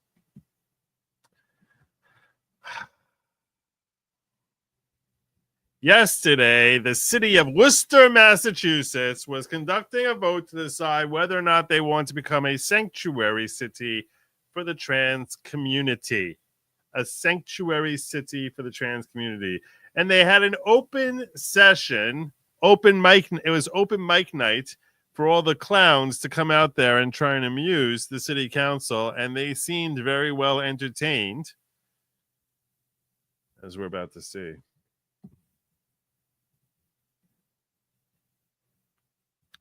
When I said the clowns, I meant literally. Here are highlights from last night in Worcester, Massachusetts, prior to a vote about should we or should we not become a trans sanctuary city. I need the city to protect me because the federal government won't. And if you think you're afraid of Trump, you should see how afraid of Trump I am. Can you wrap up, please? Yes, I can. If you say that you're afraid of Trump and that's why you don't want the city to be a safe space for. By the way, from the fact that this person is wearing this bustier type of thing, I'm positive it's a dude. If they were not wearing this, I wouldn't really be sure. But this is what tells you I need everyone to realize that I have chesticles here, and accordingly, that's why I need to throw this thing on so everyone knows that I'm very, very much a lady. For trans people, you better prepare for trans people to make this a very unsafe space. I'm shaking right now. Whoa! I don't want to be here. And we don't want you here either. No one wants you here. This is a bad marriage. Why are you here? What's happening? What's on your mind, honey? I'm sorry. Am I taking too long pleading for my life? You murdered me! You murdered me! You murdered me! I'm pleading for my life. Oh my God. I know it's a man. I know it's a man. Am I talking to law pleading for my life? Please, I could do a woman's voice better than him. You remembered how many children I have and that 2 of them are trans. I speak. 2 of your kids are trans. 2 of them. I don't know. Let me tell you something. Here's a thought. If you're popping out 2 kids there who are born in the wrong body, according to you, maybe the problem is with you. You're doing something wrong? Something's going wrong here. How is it that you have 2 kids? The chances of someone being trans are 1 in what? Even if you believe the numbers, it's like 1 in 1,000. So how do you have 2 kids that are trans and you're not the one who's grooming them, lady? If you got 2 kids who are trans, you got no kids who are trans. You have 2 kids who have been abused by a mother. If you have 2 kids who are trans, you have 0 kids who are trans. You're just an abusive woman. I said it.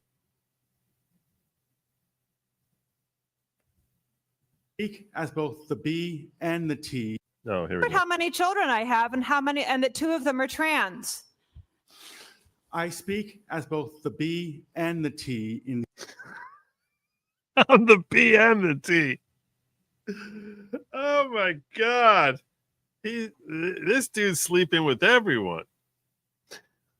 And he's not sure what he is. I don't know what he's using on him, but he's sleeping with everyone.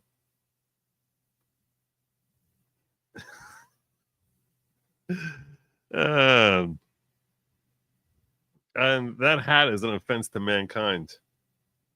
The LGBT. I'm multiply disabled. I have Ehlers-Danlos syndrome, which is a connective tissue disorder that causes me immense physical pain. I'm on the autism spectrum, and I have narcolepsy, and I couldn't drive my. Oh my God. Oh my God. This is just a laundry list of medical and emotional issues. That makes you a very trustworthy person, that this is a very logical, very well thought out, well reasoned arguments coming from someone who's autistic and narcoleptic. I would love if Mr. Narcolepsy over here would just in the middle of this little tirade just like and I have narcolepsy and I have bipolar disorder and I also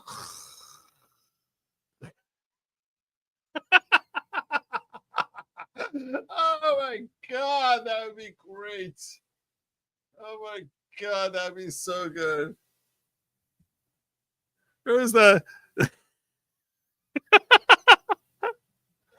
What was that movie where this woman who's got narcolepsy is bowling and she like falls asleep in the middle of her swing, all right? She never lets go of the bowling ball and just goes flying down the lane. You know what it is. Oh my God. If you don't pass out in the middle of this whole thing, Toots, I don't believe you got narcolepsy. I think you're making it up. I think it's all in your head. Much like the others, along with the other stuffing. Tissue disorder that causes me immense physical pain. I'm on the autism spectrum. You don't say. And I have Deuce Bigelow. narcolepsy, and I couldn't There you drive go. myself here. So I had to hide from my driver that I was in drag, which is not an easy thing to do in drag. Here we go. Tiger dude. I don't know what's happening here. I don't know what's happening here. Let me tell you something. If you want the circus to come to town, all you gotta do is say, we're thinking about becoming a sanctuary city. And the circus will come from everywhere. I'm positive that very few of these people actually live in the Worcester, Massachusetts area. This is an import. It's less than 1%. And yet the freaks of society are all somehow assembled in this one room here And here we have, the fat half man, half lady thing coming in with the glitter on the face. And I don't even know what it's like, the brown glitter, the amber glitter. I don't know what there's stuff happening here. There's stuff happening. There's stuff happening inside the eyes. This is just unbelievable. When I saw this, I was like, my audience needs to see this. I had to see it. You have to see it. I had to see it. You have to see it. The fashion choices of three of these people. There's one in a prom dress in the back. Another wearing a corset over his shirt, looking worse than Crocs with socks. Look, Joe, if there's an Adam's apple, there's also a banana. This is true. This is true.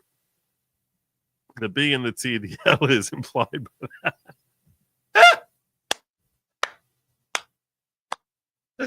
Oh my God. The BT and the L. Oh my God, that's mean. You're mean, Barracuda.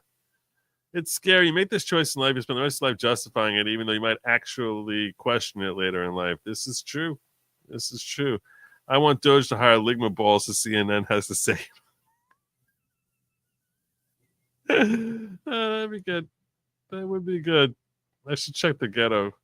What are you guys in the ghetto talking about here? It ate a leprechaun. Oh my God. Well, let's hear what Glitter Boy has to say. I do not want to be here. It's my day off.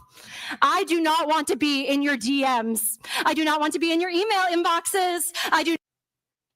No one wants you around, honey. I do not want to be in your email inboxes. I do not want my creativity writing diss tracks like Kendrick. I don't want to spend an hour applying glitter on my face so that you will hear and see me. I want you to listen to me. Let us remember that Okay, this guy, he's going purely for the map look over here. This guy, when I saw this guy, I was like, all right, this greasy, creepy dude here with his neck attached to his face. I don't know what's happening over here. I don't know what's happening over here. I don't know what's happening. It does look like his neck is attached to his face. But he has no neck. I don't know what's happening. I don't know. But he looks like he definitely has children in the basement. There's no question in my mind that a duty-bound police force would be following this guy to his home, breaking in and rescuing the little ones. Because I am sure this guy, he probably actually has like candy that he's put into cement in his front walkway, like leading up there, so that kids are like walking up his walkway to his house. This is the creepiest looking dude in the world. He's got the sweatshirt hoodie thing going on here. And he looks like, he showered for the election and he's on a shower strike ever since then. He's on a shower strike since November. You can even see the guy back here making a face from the smell. They all got that same similar expression on their faces. They're like, we knew this guy was coming up here. Very creepy looking dude. I want you to listen to me. Let us remember that the Nazis burned the books that the Nazis burned books on gender sciences first. Now the administration has villainized and marginalized migrant workers, trans, LGBT people, and even special needs, denying life-saving and affirming care. Can you look at This is such a great highlight reel. Unbelievable. Wow. me and tell me how many of my friends need to die before you do anything? Please wrap up. Look at me. Okay, we're all done here. Fucking pathetic. We're all done. Now we got the little skirt going on here. I don't know what he's trying to do here. I don't know what he's trying to do.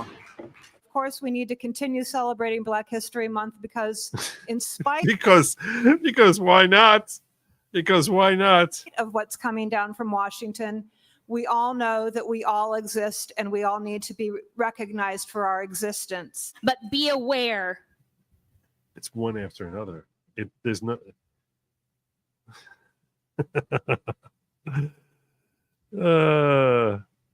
Sanctuary trend. That is how you get them to show up.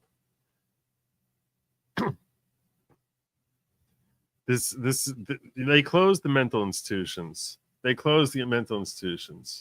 Oh yeah, this is grapes. This is the. I think this is a check. I'm pretty sure this one's a check. So, yeah. They got the little grape action going on here. That you are a guest in my house. Are we? When you come. And when you come, know that there are strong queer and trans people in my classroom who will collect you with the quickness. My name in drag is Dee Dee Delight. And my name out of drag is Dewey Cosgrove Atienza. Was Dewey what? Is Dewey what? Dewey what?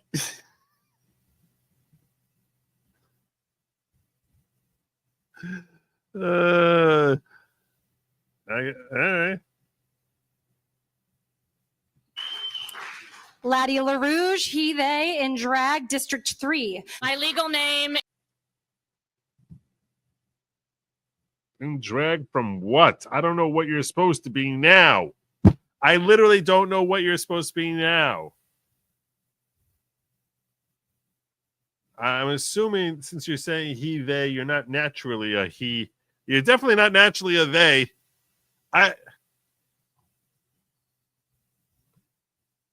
Real talk. The way I tell the difference between the 1.5% to 2% actual born trans and the additional 5% of claim it's ones who try to pass. No, let me explain something to you, okay? Drop. I'm gonna explain something to you. No, this requires a full screen on this, okay?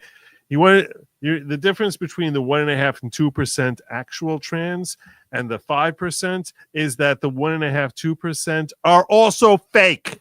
Every one of them is fake. Zero people in human history have been trans.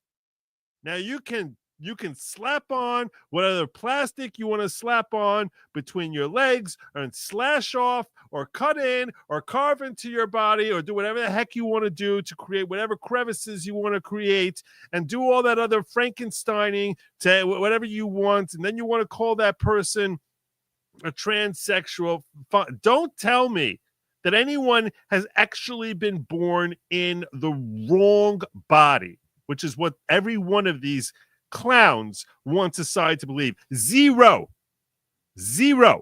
None of them came out of the womb and was like predetermined that like, oh, this person has a penis, but is actually really a girl. No, zero. Now, some of them get infected mind virus based on society, based on having warped people around them in their childhood or in their teen years, and they start believing some of this nonsense, and some of them are desperate for attention or feel otherwise rejected by society because of inherent loserness that they have, or an inability to actually socially adjust in a way that they feel accepted. Whether it's autism or whether it's just natural awkwardness or whatever it is that makes every kid who's entering puberty feel awkward, and they warp out during that phase to try and find some way to find a niche for themselves. The reason it's grooming is because you tell people you're going to be accepted by society, and this whole circle of people are going to protect you, even though you felt like a loser your whole life, as long as you embrace the fact that you were born in the wrong body. It used to be as long as you embrace the fact that you're gay, or embrace the fact that you're a lesbian, or that you're some queer or alternative or different or whatever. And now if you embrace that part, then all of a sudden you're going to have a whole community community of people who are going to come on board and tell you how phenomenal you are for coming out and living the real you, even though it's not the real you and it's not the real them. None of them are the real them. But at a certain point, they get convinced of it. And the reason they get convinced of it is because they feel as if now I feel more accepted because I have this circle of people who are telling me that I'm not a psycho, I'm not a lunatic or a loser, but that I'm actually a better person when I come out this way. And so what if 15, 20 years from now, I'm still going to feel completely unfulfilled and suicidal? That doesn't matter. That doesn't matter. No, what matters is that in this temporary short term here, I have this circle of other idiots who want acceptance in themselves, who are telling me that if I follow in their footsteps and I end up becoming some sort of lunatic like them, that they're going to love me. And as soon as I turn my back on them, they're going to spit in me and stab me in the back and call me Judas and tell me how much they hate me. So all they're loving is the fact that I'm giving them validation for their stupid life choices. Zero. There's no 1.5. 2. No 5, no 3, no 1.5, no 2, no 0.5%, 0. And I'll tell you something. In a general sense, if a person is an adult and they decide to embrace this sort of thing, I think they have a mental issue. I feel bad for them. The same way I would feel bad for someone who's born with AIDS. The same way I feel bad for someone who's born with a congenital heart disease or missing a leg or conjoined twins. I feel bad for them. But I get upset by the notion that this is a possibility, that people are born this way. Because the more that's embraced, more that fiction is embraced as being possibly true, the more kids end up falling into this trap of becoming like these crazy freaks who really just need mental help, a great deal of mental help. So if someone needs mental help and they're living out that way, it doesn't change my life. But it has an impact on society. It has an impact on kids who are now 2, 3, 4, 5, 6 years old. 7 years old, 8 years old, that as they get older, they struggle to adjust to society, that this is thrust upon them as an outlet as how you can find acceptance for the first time in your life. You can find love and validation that you didn't get sufficiently from your parents, from your friends, from your siblings, from your grandparents, from your caretakers, or just from the world in general. And this is how you'll get it. It's pathetic.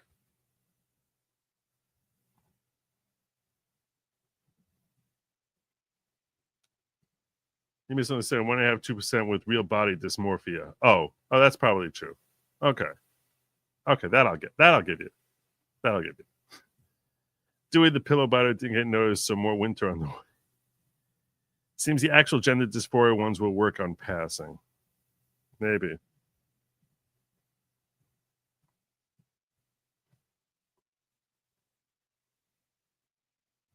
All right, let's get back into this. Is Olivia D'Ambrosio. My public name is Livy Scanlon. I'm a very important person. I'm about to tell you about my alternative lifestyle. My wife and I own a home in the There you go. Canal District. It's very important. It's very important you understand that. Let's come back. You're going to be a headache. Let's come back to Shirley, who stole that hat from an old lady. I speak as someone who is always misgendered, like all the time. No way. Really? You? No. How could that possibly be? People refer to me as sir. Really? Oh, I thought he meant people refer to him as man. When I prefer to be referred to as ma'am. Oh. Well, I can see how that happens. I can see how that probably happens a lot. Maybe if you shave more often. I'm just saying. I speak as someone who is afraid to use public toilets. No, that's true. They tried scaring us about that going all the way back to the 80s. They told us an alligator is going to come climbing up out of the toilet and it might bite your gotchkas off. So I trust me. I can well understand his fear here that of using public toilets. First of all, you don't know what's growing on those things. And if you see drips, it's not water. Okay? If you see drips on the seat, it's not water. You might be optimistic and try to fool yourself into thinking, oh, that's probably just someone who washed down the toilet seat after their last usage and it didn't have a chance to dry yet. No, it's not. So I understand this guy's fear of using public toilets. 100%, 110%. I'm down with that. I speak as someone who is a member of this community. Which community? And is a queer person. Wait, you mean Worcester? What I don't know what he means. You have to imagine being me and my wife. Oh, I really don't want to do that. I can't. Like, all right, I'll try.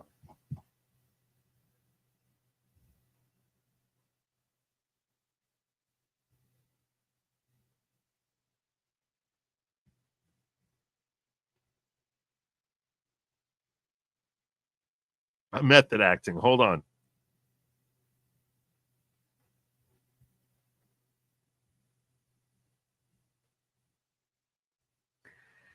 Patriarchy! White men!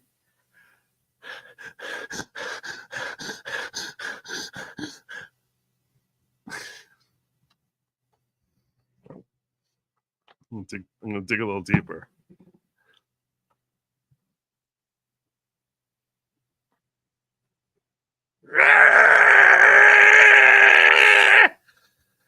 All right, I think I got it. I think I got it. All right, now what? Fearing that our marriage rights will be stripped away at any moment. Oh, that's what you meant.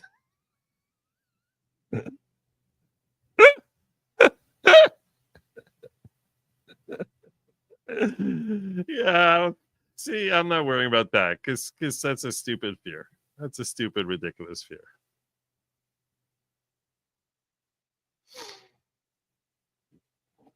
Love is like an hourglass, the heart filling up as the brain empties. Happy Valentine's Day, everyone. I like it every day. That's not bad. I think my job is continuing DA policy. Is it? I'm old school. We don't mind the T's and Q's. Oh, you don't? Oh, okay. Mind your T's and Q's. Please, I only have so much time. Please, Joe's gonna cut me off. Which matters more? Oh, this one is serious about it.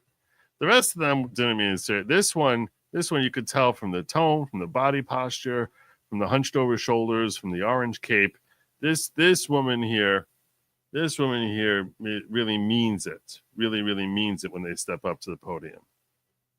You would think that they're talking to someone like they're facing off against like Nick Fuentes here. I'm sure that they have a very willing audience because they're considering turning into a trans city. Why are they so angry? Like, why are they all so angry? I thought that living their dreams is what's making them happy. Covering the legal fees of systemic police brutality or protecting the lives of queer people in our community. What? Covering the legal fees of police brutality? What? That doesn't even make sense. Or protecting the lives of... What are you talking about? How many lives have to be lost before you consider fighting back against fascism and corruption? Oh, here we go. Fascism and corruption. It's always about the fascism and corruption. Always about the fascism and corruption. Now is the time to say that if federal money relies on the dehumanization of trans people, that we don't want your goddamn money. I get that. No, that was too fast. All right. Here we go. Spite is here. Spite is here with the red glasses and the ponytails, the pigtails. So obviously this dude thinks he's like a 4-year-old girl or something, right? I mean, that's what I'm gathering here. That some of you care more about easy funding than trans lives and don't mind Nazis for some whatever reason. But what? What? What? We're back to Grape Lady. So we have Grape Lady here. She's back. Now we see that she's got grapes on her gloves also. It's not just in her hair. She's got grapes all around her. She's the grapes of wrath right here. It's the grapes of wrath.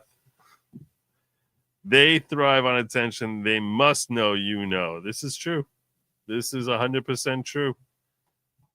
100% that you know and accept them and love them for it. Love them more for it than you would if they didn't do this. That's an essential part of this whole thing. Normally, I would say good evening, but through the chair, I will only impart my sour grapes.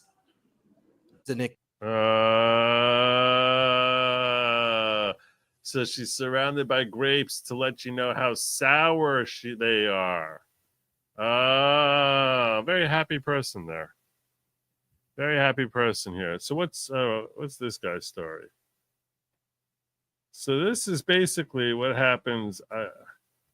I guess if Uncle Fester goes on Survivor, doesn't get a chance to shave. I don't know what this look is. But then get some earrings, like maybe the earrings are an immunity doll or something. I'm not sure what's happening. But then he's got the whole lurch look going on here, tall and skinny in the black with there's a lot going on here. I don't know if he's trying to walk like an Egyptian. I don't know what the story is. I don't know what's happening here. Maybe it's some sort of vampire type deal, yo. I don't know. I have a lot of thoughts. I'm too old for this. Extremely emotional and taxing thing to stand up here as someone as part of the trans and gender diverse community. You don't have to. You could have just stayed home. All right, now this dude. I guess I should assume from the haircut that this person has a vagina and they don't want you to know it. That's what I'm assuming from the haircut, that they have a vagina but they don't want you to know it. That's what I'm assuming.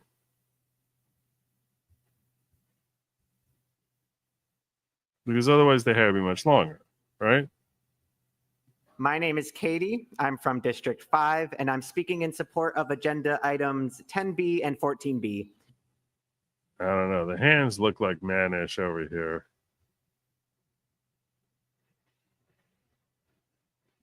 Right now in our country, Trump is threatening the trans and gender diverse community. No, he's not. No, he's not. This over here, this part we're about to get to is very sad. This is the abuse of what they do to 7-year-olds and how they groom them. And this kid here, everything they're forcing him to do tells us that we should do the exact opposite of everything they're forcing him to read there. People here are trying to control the rights of others, and that's not right. We should make Worcester a sanctuary city for trans people. Everybody deserves to feel safe, and everybody needs to feel safe. We should follow this person's caretaker and remove them from the house. That's basically. If I saw this this is where you need like a Tom Homan type person who's like, all right, I need to protect this kid from their caretaker. I've lived here for 4 years, and there hasn't really been any changes in how people feel safe in the city. My birthday is this Saturday, and all I want is peace and for you to vote yes. Please don't let me down for my birthday. There's a lot of queer people that I love, and to Candy Carlson, you should know to never call someone I'm 7 and I know better. The kids are watching and we're ready to vote you out.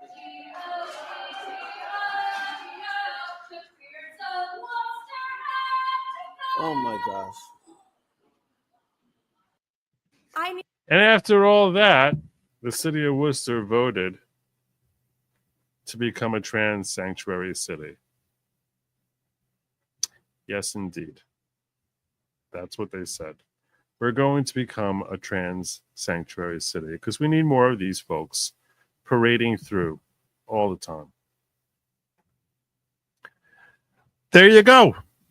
There you go. What does that mean to be a trans sanctuary city? I don't know. Let's ask X. I'm going to ask X. Let's ask Grok. Maybe Grok knows. Grok.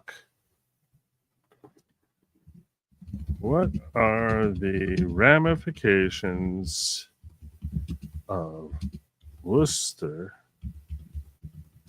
becoming a trans sanctuary city?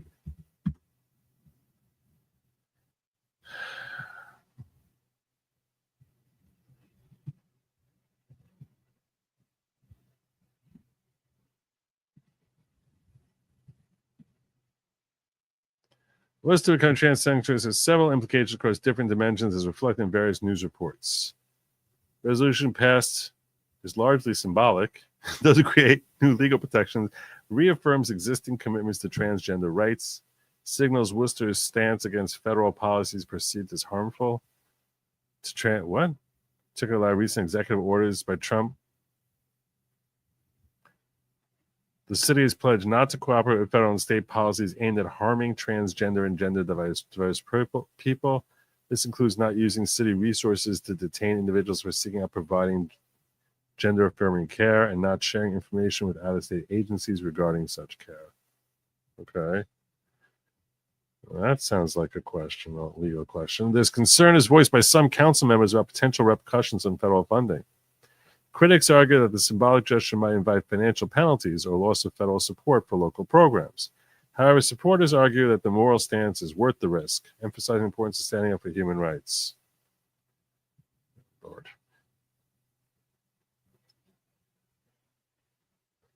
So basically,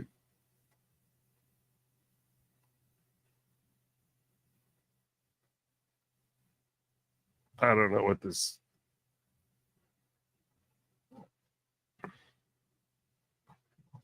So on the legal end of things, they could lose funding.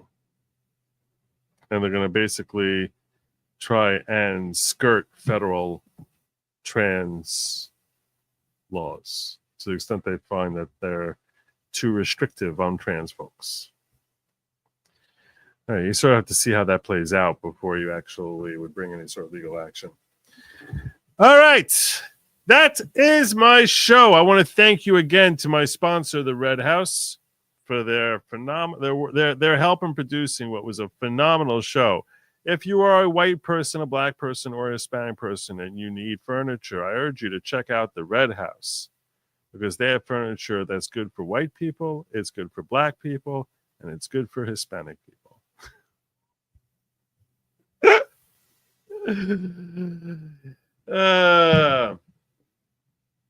The folks in Worcester, Massachusetts, they love them some lab meat because lab meat is for they, them. It is not for you. Don't eat the lab meat. Don't eat the lab meat. It's for they, them. It's not for you. And as always, I tell you, no matter how they spice it up or how they repackage it, they might put some fancy labels on it, tell you how good it is for you, how tasty it is this time.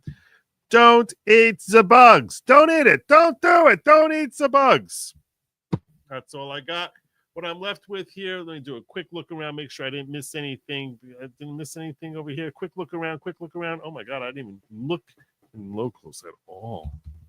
I haven't even looked at locals all freaking night. I haven't been ignoring my diggers. Shame on me.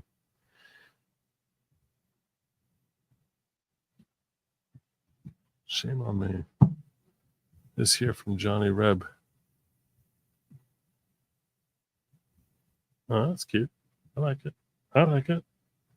That's from Johnny.